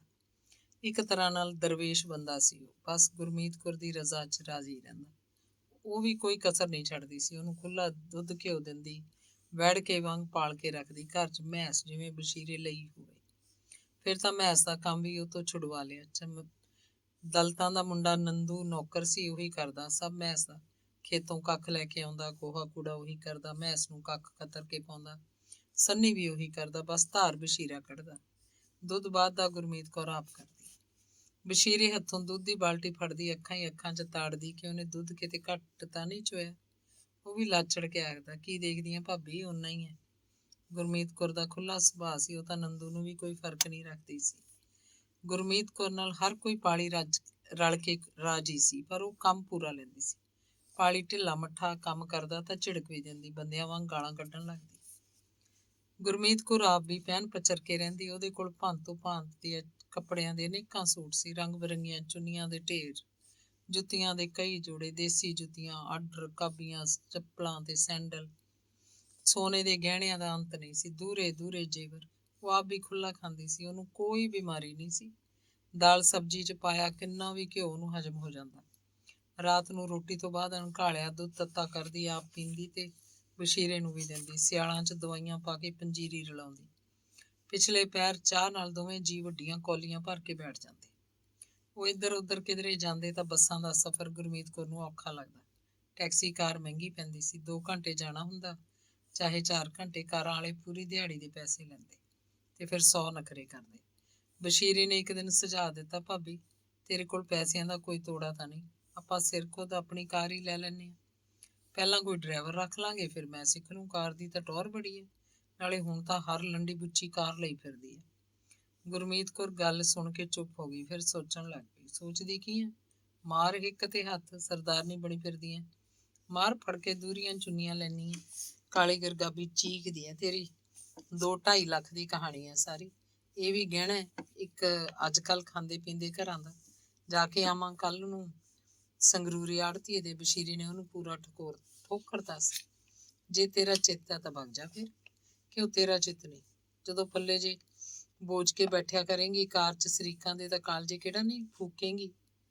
ਮੈਂ ਤਾਂ ਹੁਣੇ ਤੁਰ ਜਾਣਾ, ਤੂੰ ਆਪਦੀਆਂ ਬੈਂਕਾਂ ਕੰਨੀ ਨਿਗਾਹ ਮਾਰ। ਹੁਣਾ ਇੰਨਾ ਕੁ ਤਾਂ ਸਾਰਾ ਨਾ ਹੋਇਆ ਤਾਂ ਚੱਲ ਆੜਤੀਏ ਤੋਂ ਫੜ ਲਾਂਗੇ। ਤੇ ਫਿਰ 5-7 ਦਿਨਾਂ ਬਾਅਦ ਹੀ ਉਹਨਾਂ ਦੇ ਪਸ਼ੂਆਂ ਵਾਲੇ ਛਤਨੇ ਥੱਲੇ ਬਿਸਕੁਟੀ ਰੰਗ ਦੀ ਮਰੂਤੀ ਖੜੀ ਸੀ। ਕਾਰ ਦਾ ਸਾਰਾ ਕਾਗਜ਼ ਪੱਤਰ ਬਸ਼ੀਰ ਦੇ ਨਾਂ ਸੀ। ਸੰਗਰੂਰ ਤੋਂ ਕਾਰ ਚਲਾ ਕੇ ਨਾਈਆਂ ਦਾ ਮੁੰਡਾ ਸੰਤੋਖ ਲਿਆਇਆ ਸੀ। ਉਹ ਬਸ਼ੀਰ ਦਾ ਬਚਪਨ ਦਾ ਦੋਸਤ ਸੀ। ਇਕੱਠੇ ਖੇਡਦੇ ਹੁੰਦੇ, ਚੋਰੀ ਚੋਰੀ ਨਵੀਆਂ ਉੱਠ ਰਹੀਆਂ ਕੁੜੀਆਂ ਦੀਆਂ ਗੱਲਾਂ ਕਰਦੇ। ਸੰਤੋਖ ਕਾਰ ਦਾ ਚੰਗਾ ਡਰਾਈਵਰ ਸੀ। ਪਹਿਲਾਂ ਉਹ ਸੰਗਰੂਰ ਇੱਕ ਸਰਦਾਰ ਦੀ ਜੀਪ ਚਲਾਉਂਦਾ ਹੁੰਦਾ ਸੀ। ਉਹਨਾਂ ਨਾਲ ਬਹੁਤੇ ਸਾਲ ਨਹੀਂ ਨਿਭ ਸਕਿਆ, ਫਿਰ ਉਹਨੇ ਆਪਣੀ ਕਾਰ ਖਰੀਦ ਲਈ। ਇਹ ਪੁਰਾਣੀ ਕਾਰ ਸੀ, ਮੁਰੰਮਤ ਕਰਾਉਣੀ ਪਈ ਸੀ, ਪਰ ਇਹਦਾ ਖਰਚਾ ਵੀ ਨਹੀਂ ਕੱਢਦੀ ਸੀ। ਮੁਰੰਮਤ ਮੰਗਦੀ ਰਹਿੰਦੀ। 1 ਸਾਲ ਬਾਅਦ ਹੀ ਉਹਨੇ ਉਹ ਘਾਟਾ ਪਾ ਕੇ ਵੇਚਦੀ। ਗੱਡੀ ਨਹੀਂ, ਗੱਡਾ ਸੀ। ਉਹਦਾ ਹਰ ਵੇਲੇ ਖਤਰਾ ਬਣਿਆ ਰਹਿੰਦਾ। ਚਲਦੀ ਚਲਦੀ ਦਮ ਤੋੜ ਦਿੰਦੀ। ਤੇ ਫਿਰ ਚੱਠਿਆਂ ਦੇ ਇੱਕ ਬਾਣੀਏ ਦੀ ਕਾਰ ਦਾ ਡਰਾਈਵਰ ਬਣ ਗਿਆ।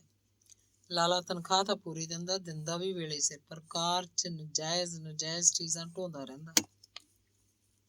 ਸੰਤੋਖ ਨੂੰ ਧੁੜਕੂ ਬਣਿਆ ਰਹਿੰਦਾ। ਕਾਰ ਫੜੀ ਗਈ ਤਾਂ ਪੁਲਿਸ ਪਹਿਲਾਂ ਉਸੇ ਦੀਆਂ ਹੱਡੀਆਂ ਤੋੜੂਗੀ। ਮਾਲਕ ਨੂੰ ਕਿਸੇ ਨੇ ਕੁਝ ਨਹੀਂ ਆਖਣਾ, ਮਾਲਕ ਤਾਂ ਬਾਹਰ ਨਿਕਲ ਜਾਊਗਾ। ਚੱਠੇ ਪਿੰਡ ਦਾ ਇੱਕ ਬਜ਼ੁਰਗ ਬੰਦਾ ਸੀ। ਉਹ ਰਿਟਾਇਰਡ ਤਹਿਸੀਲਦਾਰ ਸੀ।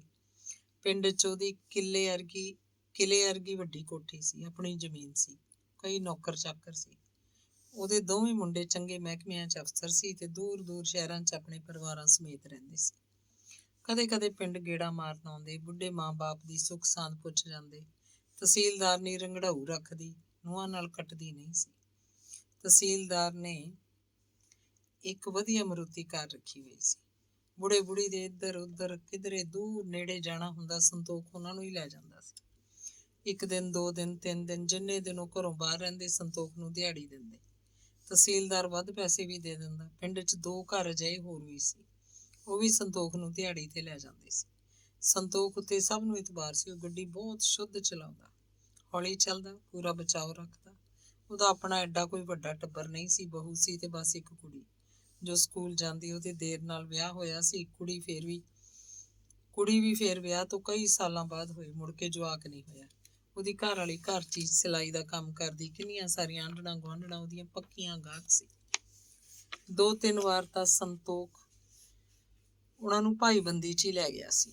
ਇੱਕ ਦਿਨ ਲਈ ਉਹ ਗਏ ਸੀ, ਰਾਤ ਨਹੀਂ ਰਹਿੰਦੇ ਸੀ, ਨਹੀਂ ਤਾਂ ਮਗਰੋਂ ਘਰ ਸੁੰਨਾ ਰਹਿੰਦਾ। ਸਬਾਤ ਤੇ ਬੈਠਕ ਨੂੰ ਜਿੰਦੇ ਲਾ ਜਾਂਦੇ, ਰਸੋਈ ਖੁੱਲ੍ਹੀ ਛੱਡ ਜਾਂਦੇ। ਨੰਦੂ ਮੈਸ ਸਾਂਭਣ ਦੇ ਬਹਾਨੇ ਮਗਰੋਂ ਘਰ ਦੀ ਰਾਖੀ ਵੀ ਰੱਖਦਾ। ਫਿਰ ਜਦੋਂ ਕਿਧਰੇ ਜਾਂਦੇ, ਗੁਰਮੀਤ ਕੌਰ ਸੰਤੋਖ ਨੂੰ ਦਿਹਾੜੀ ਦਿੰਦੀ। ਬਸ਼ੀਰਾ ਨਾਲ ਜਾਂਦਾ, ਸੰਤੋਖ ਦੇ ਨਾਲ ਮੂਹਰਲੀ ਸੀਟ ਤੇ ਬੈਠ ਜਾਂਦਾ। ਗੁਰਮੀਤ ਕੌਰ ਮਗਰ ਪਸਰ ਕੇ ਬੈਠਦੀ। ਸੰਤੋਖ ਜਦੋਂ ਗੱਡੀ ਚਲਾਉਂਦਾ, ਬਸ਼ੀਰਾ ਉਹਦੇ 'ਚ ਨਿਗਾਹ ਰੱਖਦਾ। ਉਹ ਕਿਵੇਂ ਗੇਅਰ ਬਦਲਦਾ ਹੈ, ਕਲੱਚ ਤੇ ਐਕਸੀਲੇਟਰ ਕਦੋਂ ਕਿਵੇਂ ਦੱਬਦਾ ਹੈ। ਗੱਲਾਂ ਵੀ ਕਰਦਾ ਹੈ, ਪਰ ਨਜ਼ਰ ਸਾਹਮਣੇ ਰੱਖਦਾ ਹੈ। ਉਹਦੇ ਹੱਥ ਪੈਰ ਕਿਵੇਂ ਆਪਣੇ ਆਪ ਕੰਮ ਕਰਦੇ ਰਹਿੰਦੇ ਹੈ। ਤੇ ਫਿਰ ਇੱਕ ਦਿਨ ਬਸ਼ੀਰੇ ਨੇ ਸੰਤੋਖ ਨੂੰ ਕਿਹਾ ਕਿ ਸਕੂਲ ਦੇ ਗਰਾਊਂਡ 'ਚ ਜਾ ਕੇ ਉਹਨੂੰ ਕਾਰ ਚਲਾਉਣੀ ਸਿਖਾ ਦੇਵੇ। ਸੰਤੋਖ ਕਹਿੰਦਾ, ਲੈ ਇਹ ਵੀ ਕੋਈ ਗੱਲ ਹੈ, ਮੈਂ ਤੈਨੂੰ ਘੰਟੇ ਦੇ ਅੰਦਰ ਅੰਦਰ ਸਟੀਅਰਿੰਗ ਤੇ ਬਿਠਾ ਦੂੰ। ਚੱਲ ਹੁਣੇ ਚੱਲਦੇ ਹਾਂ, ਹਾਲੇ ਤਾਂ ਦਿਨ ਖੜਾ, ਮੈਨੂੰ ਵੇਲ ਵੀ ਹੈ। ਬਸ਼ੀਰਾ ਕਾਰ ਲੈ ਕੇ 3 ਦਿਨ ਸਕੂਲ ਗਰਾਊਂਡ 'ਚ ਜਾਂਦਾ ਰਿਹਾ। ਉਹ ਦਿਨ ਛਿਪੇ ਜਾਂਦੇ ਸੀ ਜਦੋਂ ਸਕੂਲ 'ਚ ਮੁੰਡੇ ਨਾ ਹੁੰਦੇ। ਗਰਾਊਂਡ ਪੱਧਰਾ ਸੀ, ਜ਼ਮੀਨ ਦੀ ਮਿੱਟੀ ਵੀ ਪੱਕੀ ਸੀ, ਸੜਕ ਵਰਗੀ। ਸੰਤੋਖ ਨੇ ਉਹਨੂੰ ਬੜੇ ਧਿਆਨ ਨਾਲ ਗੱਡੀ ਚਲਾਉਣੀ ਸਿਖਾਈ। ਬਸ਼ੀਰੇ ਨੂੰ ਕਾਰ ਸਿੱਖਣ ਦਾ ਨਾ ਚਾਅ ਸੀ। 3ਜੇ ਦਿਨ ਉਹ ਬਿਨਾਂ ਸਹਾਰੇ ਤੋਂ ਕਾਰ ਚਲਾਉਣ ਲੱਗ ਪਿਆ। ਤੇ ਫਿਰ 4-5 ਦਿਨ ਬਸ਼ੀਰਾ ਇਕੱਲਾ ਹੀ ਸਕੂਲ ਗਰਾਊਂਡ 'ਚ ਗੱਡੀ ਲੈ ਕੇ ਆਉਂਦਾ। 2-2 ਘੰਟੇ ਚਲਾਉਂਦਾ ਰਹਿੰਦਾ। 2 ਵਾਰ ਉਹ ਆਪ ਗੱਡੀ ਲੈ ਕੇ ਸੰਗਰੂਰ ਗਿਆ। ਇੱਕ ਦਿਨ ਸੁਨਾਮ ਵੀ। ਹਰ ਵਾਰ ਸੰਤੋਖ ਉਹਦੇ ਨਾਲ ਜਾਂਦਾ। ਉਹਦੇ ਨਾਲ ਦੀ ਸੀਟ ਤੇ ਬੈਠ ਜਾਂਦਾ, ਉਹਨੂੰ ਪੈਰ ਪੈਰ ਤੇ ਦੱਸੀ ਜਾਂਦਾ। ਬਸ਼ੀਰੇ ਤੋਂ ਕੋਈ ਗਲਤੀ ਨਹੀਂ ਹੋਈ ਸੀ, ਉਹ ਪੱਕ ਗਿਆ ਸੀ। ਗੁਰਮੀਤ ਕੌਰ ਨੇ ਸੰਤੋਖ ਦਾ ਹੱਕ ਨਹੀਂ ਰੱਖਿਆ। ਉਹਨੇ 3 ਦਿਨਾਂ ਦੀਆਂ ਦਿਹਾੜੀਆਂ ਦਿੱਤੀਆਂ। ਫਿਰ ਤਾਂ ਜਿੱਥੇ ਵੀ ਕਿਤੇ ਗੁਰਮੀਤ ਕੌਰ ਨੇ ਜਾਣਾ ਹੁੰਦਾ, ਬਸ਼ੀਰਾ ਕਾਰ ਲੈ ਕੇ ਜਾਂਦਾ। ਗੁਰਮੀਤ ਕੌਰ ਉਹਦੇ ਬਰਾਬਰ ਬੈਠ ਜਾਂਦੀ। ਉਹ ਬਸ਼ੀਰੇ ਨੂੰ ਸਰਦਾਰ ਬਣਾ ਕੇ ਰੱਖਦੀ। ਉਹਦੀ ਕੋਸ਼ਿਸ਼ ਹੁੰਦੀ ਕਿ ਉਹ ਡਰਾਈਵਰ ਜਿਹਾ ਨਾ ਲੱਗੇ। ਉਹਦੇ ਘਰ ਵਾਲਾ ਚੱਲ ਨਾ ਸੀ, ਉਮਰ ਦੇ ਫਰਕ ਕਰਕੇ ਉਹ ਦਿਓਰ ਜਿਹਾ ਤਾਂ ਲੱਗੇ। ਬਸ਼ੀਰੇ ਦੇ ਕੇਸ ਰੱਖੇ ਸੀ, ਪੂਣੀ ਕਰਕੇ 7 ਮੀਟਰੀ ਪੱਗ ਬੰਨ੍ਹਦਾ, ਦਾੜੀ ਮੁੱਛਾਂ ਛਾਂਟ ਕੇ ਰੱਖਦਾ। ਉਹਦੀ ਦਾੜੀ 'ਚ ਇੱਕ ਵੀ ਧੌਲਾ ਵਾਲ ਨਹੀਂ ਸੀ। ਚਿੱਟਾ ਕੁੜਤਾ ਪਜਾਮਾ ਪਾਉਂਦਾ, ਪੈਰਾਂ 'ਚ ਸੁਨਹਿਰੀ ਜਰੀ ਵਾਲੀ ਨੋਕਦਾਰ ਜੁੱਤੀ, ਮੁੱਛ ਖੜੀ ਰੱਖਦਾ, ਮਰੋੜੀ ਦੇ ਕੇ। ਗੁਰਮੀਤ ਕੌਰ ਪੈਸੇ ਟਕੇ ਵੱਲੋਂ ਪੂਰੀ ਗਿੱਲ 'ਚ ਸੀ। ਉਹਨੇ ਇੱਕ ਓਰਾ ਜ਼ਮੀਨ ਵੀ ਖਰਾਬ ਨਹੀਂ ਕੀਤੀ। 10 ਦੀ 10 ਕਿੱਲੇ ਉਹਦੇ ਹੱਥ ਹੇਠ ਸੀ। ਹਿੱਸੇ ਵਾਲਿਆਂ ਤੋਂ ਠੋਕ ਵਜਾ ਕੇ ਪੂਰੀ ਫਸਲ ਲੈਂਦੀ। ਬਸ਼ੀਰਾ ਖੇਤ ਦਾ ਗੇੜਾ ਰੱਖਦਾ। ਕਦੇ ਕਦੇ ਗੁਰਮੀਤ ਕੌਰ ਆਪ ਖੇਤਾਂ 'ਚ ਜਾਂਦੀ, ਬੰਦਿਆਂ ਵਾਂਗ ਫਿਰ ਤੁਰ ਕੇ ਫਸਲ ਦੇਖਦੀ। ਹਿੱਸੇਦਾਰਾਂ ਤੋਂ ਗੱਲਾਂ ਪੁੱਛਦੀ, ਕਿੰਨੀਆਂ ਬੋਰੀਆਂ ਖਾਦ ਪਈ ਸੀ, ਸਪਰੇਅ ਕਿਹੜੀ ਕਿੰਨੀ ਵਾਰ ਕੀਤੀ। ਹਾੜੀ ਸੌਣੀ, ਦਾਣੇ ਮੰਡੀ ਤੇ ਜਾਂਦੇ ਤਾਂ ਬਸ਼ੀਰੇ ਨੂੰ ਨਾਲ ਲੈ ਕੇ ਆਪ ਨਿਗਰਾਨੀ ਉੱਤੇ ਜਾ ਬੈਠਦੀ। ਉਹਨੂੰ ਹਿਸਾਬ ਕਿਤਾਬ ਸਭ ਆਉਂਦਾ ਸੀ। ਹਿੱਸੇਦਾਰ ਡਰਦਾ ਇੱਕ ਦਾਣੇ ਦੀ ਵੀ ਬੇਈਮਾਨੀ ਨਹੀਂ ਕਰਦਾ ਸੀ। ਆਖਦੇ ਗੁਰਮੀਤ ਕੌਰ ਤਾਂ ਭਾਈ ਬਘਿਆੜੀ ਹੈ, ਬਘਿਆੜੀ, ਉਹਦੇ ਕੋਲੋਂ ਤਾਂ ਰੱਬ ਡਰੇ। ਪਿੰਡ 'ਚ ਚਰਚਾ ਹੁੰਦੀ ਰਹਿੰਦੀ। ਸਦਾਚਾਰੀ ਲੋਕ ਗੁਰਮੀਤ ਕੌਰ ਨੂੰ ਬੁਰਾ ਭਲਾ ਆਖਦੇ। ਕੁਝ ਲੋਕ ਸਨ ਜਿਹੜੇ ਉਹਦੀ ਵਡਿਆਈ ਕਰਦੇ, ਉਹਦੇ ਦਬੰਗ ਸੁਭਾਅ ਨੂੰ ਸ਼ਾਬਾਸ਼ ਦਿੰਦੇ। ਦੇਖ ਲੋ ਯਾਰ, ਬਚਿੱਤਰ ਇਹਨੂੰ ਯਾਦ ਹੈ ਕਿਤੇ, ਨਾ ਕਾਰੂ ਦਾ ਭੋਰਾ ਵੀ ਦੁੱਖ ਮੰਨਦੀ ਕਦੇ ਸੁਣੀ ਦੀ ਹੈ। ਖਾਂਦੀ ਹੈ, ਦੜਕਾਉਂਦੀ ਹੈ, ਬਸ ਆਪਦਾ ਸਰੀਰ ਮੁੱਖ ਰੱਖਿਆ ਹੋਇਆ, ਰਾਖਸ਼ਣੀ ਦਾ ਤੇਲੀ ਹੈ ਬਸ ਇੱਕ, ਹੋਰ ਇਹਨੂੰ ਕੋਈ ਨਹੀਂ ਦਿੰਦਾ। ਨਾ ਸਹੁਰੇ ਦੀ ਕੋਈ ਆਣ ਇੱਜ਼ਤ ਪੱਲੇ ਹੈ, ਨਾ ਪਿੰਡ ਦੀ ਲਾਜ। ਸੱਥ 'ਚ ਗੁਰਮੀਤ ਕੌਰ ਦੀਆਂ ਗੱਲਾਂ ਹੁੰਦੀਆਂ। ਕੋਈ ਉਹਨੂੰ ਬੋਲੀ ਮਾਰਦਾ ਤਾਂ ਔਖੇ ਝੁੱਟਦੀ, ਮੇਰੇ ਨਾਲ ਕੋਈ ਨਹੀਂ ਵਰਤਦਾ, 7 ਵਾਰੀ ਨਾ ਵਰਤੇ। ਮੈਂ ਕਿਸੇ ਜੈ ਖਾਣੇ ਤੋਂ ਡਰਦੀ ਨਹੀਂ। ਇੱਕ ਦੇ ਜ਼ੋਰ ਤੇ ਬਸ਼ੀਰੇ ਨੂੰ ਰੱਖਦੀਆਂ, ਜਾਓ ਲਾ ਲਓ ਜ਼ੋਰ, ਵਜਾ ਲਓ ਢੋਲ, ਮੈਂ ਕਿਸੇ ਦਾ ਦਿੱਤਾ ਖਾਨੀ ਹਾਂ। ਕਦੇ ਆਖਦੀ, ਮੇਰੇ ਮੁੰਡੇ ਨੂੰ ਸਾਕ ਨਹੀਂ ਹੁੰਦਾ, ਨਾ ਹੋਣ ਦਿਓ, ਮੇਰੀ ਕੁੜੀ ਘਰੇ ਬਿਠਾ ਦਿਓ, ਦੱਸੋ ਕੀ ਕਰੋਗੇ। ਕਦੇ ਰੋਣ ਬਹਿ ਜਾਂਦੀ, ਲੱਪ ਲੱਪ ਹੰਝੂ ਡੇਗਦੀ, ਅੱਖਾਂ ਲਾਲ ਕਰ ਲੈਂਦੀ, ਬੋਲੀ ਜਾਂਦੀ, ਕਿੱਧਰ ਜਾਵਾਂ ਮੈਂ। ਬੰਦਾ ਮੇਰਾ ਜਵਾਨੀ ਪਹਿਰੇ ਮੁੱਕ ਗਿਆ, ਪੁੱਤ ਮੇਰਾ ਫੌਜ ਨੇ ਖਾ ਲਿਆ, ਮੇਰੀ ਤਾਂ ਉੱਡੀ ਉਮਰ ਪਈ ਸੀ ਪਹਾੜ ਜਿੱਡੀ। ਕੀ ਕਰਦੀ ਮੈਂ ਇਸ ਚੰਦਰੀ ਦੇਹ ਨੂੰ, ਕਿਹੜੇ ਲੇਖੇ ਲਾਉਂਦੀ। ਮੈਨੂੰ ਨਹੀਂ ਪਤਾ ਇਹ ਮੁਸਲਮਾਨ ਹੈ, ਮੈਨੂੰ ਨਹੀਂ ਪਤਾ ਇਹ ਇੰਨਾ ਛੋਟਾ ਮੈਥੋਂ, ਮੈਨੂੰ ਨਹੀਂ ਪਤਾ ਇਹ ਕੌਣ ਹੈ। ਮੈਨੂੰ ਇੰਨਾ ਪਤਾ ਹੈ ਵੀ ਇਹਦੇ ਕਰਕੇ ਮੇਰੀ ਦੇਹ ਕਾਇਮ ਹੈ, ਮੇਰਾ ਚਿੱਤ ਰਾਜੀ ਹੈ, ਮੈਨੂੰ ਕਿਸੇ ਦੀ ਪਰਵਾਹ ਨਹੀਂ, ਜਿਉਂਦਾ ਰਹੇ ਮੇਰਾ ਬਸ਼ੀਰਾ। ਮੈਨੂੰ ਤਾਂ ਬਸ਼ੀਰੇ ਵਿੱਚ ਦੀ ਸਾਹ ਆਉਂਦਾ। ਉਹਨਾਂ ਦੀ ਪੱਤੀ 'ਚੋਂ ਕੋਈ ਵੱਡੀ ਬੁੜੀ ਉਹਦੇ ਘਰ ਆ ਕੇ ਬੈਠਦੀ, ਉਹ ਤਾਂ ਐਵੇਂ ਗੇੜਾ ਮਾਰਨ ਆਈ ਹੁੰਦੀ। ਉਹ ਚਾਹੇ ਕੁਝ ਵੀ ਨਾ ਆਖਦੀ, ਗੁਰਮੀਤ ਕੌਰ ਉਹਦੇ ਮੂਹਰੇ ਬੈਠ ਕੇ ਪਿੱਟਣ ਲੱਗਦੀ। ਬੋਲੀ ਜਾਂਦੀ, ਬੋਲੀ ਜਾਂਦੀ। ਬੁੜੀਆਂ ਨੂੰ ਤਾਂ ਗੱਲਾਂ ਚਾਹੀਦੀਆਂ ਹੁੰਦੀਆਂ। ਅਗਲੀ ਸੁਣੀ ਜਾਂਦੀ, ਪੁੱਛ ਪੁੱਛ ਕਰਕੇ, ਸਿਰ ਹਿਲਾ ਕੇ ਹੁੰਗਾਰਾ ਭਰਦੀ। ਕਦੇ ਕਦੇ ਇੰਜ ਗੁਰਮੀਤ ਕੌਰ ਦੇ ਅੰਦਰੋਂ ਹੀ ਕੋਈ ਧੂੰਆਂ ਜਿਹਾ ਉੱਠਦਾ, ਜਦੋਂ ਮਨ ਦੀ ਸਾਰੀ ਭੜਾਸ ਕੱਢ ਲੈਂਦੀ। ਪਰਾਂ ਜਾ ਕੇ ਨੱਕ ਸਿਣਕਦੀ, ਅੱਖਾਂ ਪੂੰਝਦੀ, ਖੰਘਾਰ ਕੇ ਥੁੱਕਦੀ, ਬੋਲ ਕੱਢਦੀ, ਹੁਣ ਤਾਂ ਇਹੀ ਮੇਰਾ ਆਦਮੀ ਹੈ, ਇਹੀ ਮੇਰਾ ਪੁੱਤ, ਹੋਰ ਕੋਈ ਢੇਕਾ ਲੱਗ ਕੇ ਗਿਆ ਮੇਰਾ। ਜਿਵੇਂ ਆਪਣੇ ਆਪ ਨੂੰ ਹੀ ਆਖਦੀ ਹੋਵੇ। ਅਗਲੇ ਬਿੰਦੂ ਪੱਤੀ ਦੀ ਬੁੜੀ ਲਈ ਚਾਹ ਧਰਨ ਲੱਗਦੀ। ਜਦੋਂ ਦੀ ਉਹਨਾਂ ਨੇ ਕਾਰ ਲਈ ਸੀ, ਬਸ਼ੀਰਾ ਆਪ ਕਾਰ ਚਲਾਉਂਦਾ ਸੀ। ਉਹ ਇੱਕ ਇੱਕ ਗੇੜਾ ਭਦੌੜ, ਮੋੜਾ, ਨਥਾਣੇ ਦਾ ਮਾਰ ਆਏ ਸੀ। ਇਹੀ 3 ਥਾਂ ਗੁਰਮੀਤ ਕੌਰ ਦੀ ਪੱਕੀ ਸਕੀਰੀ ਸੀ। ਹੋਰ ਕੋਈ ਇੰਨਾ ਖਾਸ ਪਿੰਡ ਨਹੀਂ ਸੀ ਜਿੱਥੇ ਜਾਣਾ ਉਹ ਜ਼ਰੂਰੀ ਸਮਝਦੀ। ਇਹ 3 ਥਾਂ ਇੱਕ ਇੱਕ ਰਾਤ ਰਹਿ ਕੇ ਆਏ ਸੀ। ਗੇਲੋ ਨੇ ਤਾਂ ਕੀ ਆਖਣਾ ਸੀ, ਉਹਨਾਂ ਨੰਦ ਭਰਜਾਈ ਦੀ ਤਾਂ ਇੱਕ ਗੱਲ ਸੀ। ਭਦੌੜ ਤੇ ਮੋੜਾਂ ਵਾਲਿਆਂ ਨੇ ਵੀ ਗੁਰਮੀਤ ਕੌਰ ਨੂੰ ਟੋਕਿਆ ਵਰਜਿਆ ਨੇ। ਉਹਨੇ ਤੇਲੀ ਕਿਉਂ ਘਰ ਰੱਖਿਆ ਹੋਇਆ, ਸਮਝਦੇ ਹੋਣਗੇ ਇਹਦੀ ਮੌਜ ਹੈ, ਸਾਡੇ ਆਖੇ ਹੁਣੇ ਕਿਉਂ ਪਿੱਛੇ ਹਟੂਗੀ। ਉਹ ਕੀ ਕਰਦੀ ਸੀ ਕਿਸੇ ਤੋਂ, ਉਹਨੂੰ ਕਿਸੇ ਦੀ ਕੋਈ ਸੰਗ ਸ਼ਰਫ ਨਹੀਂ ਸੀ। ਉਹ ਤਾਂ ਦੜਦੜਾਉਂਦੀ ਬਸ਼ੀਰੇ ਨੂੰ ਨਾਲ ਲੈ ਕੇ ਜਾਂਦੀ, ਉਹਨੂੰ ਅੱਗੇ ਅੱਗੇ ਰੱਖਦੀ। ਜਦੋਂ ਜਾਂਦੇ ਸਬਾਤ ਤੇ ਬੈਠਕ ਨੂੰ ਬਾਹਰੋਂ ਜੰਦਾ ਲਾ ਦਿੰਦੇ, ਰਸੋਈ ਖੁੱਲੀ ਛੱਡ ਦਿੰਦੇ।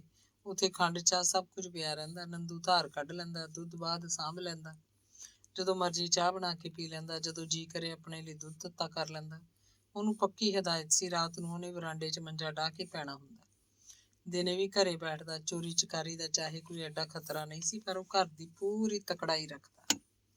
6 ਕੁ ਮਹੀਨਿਆਂ ਬਾਅਦ ਉਹ ਦੂਜੀ ਵਾਰ ਭਦੌੜ ਗਏ ਤਾਂ ਗੁਰਮੀਤ ਕੌਰ ਨੇ ਵੀ ਦੇਖਿਆ ਭਾਬੀ ਪਹਿਲਾਂ ਨਾਲੋਂ ਕੁਝ ਜ਼ਿਆਦਾ ਹੀ ਉੱਕਰ ਆਦਰ ਕਰੀ ਜਾਵੇ।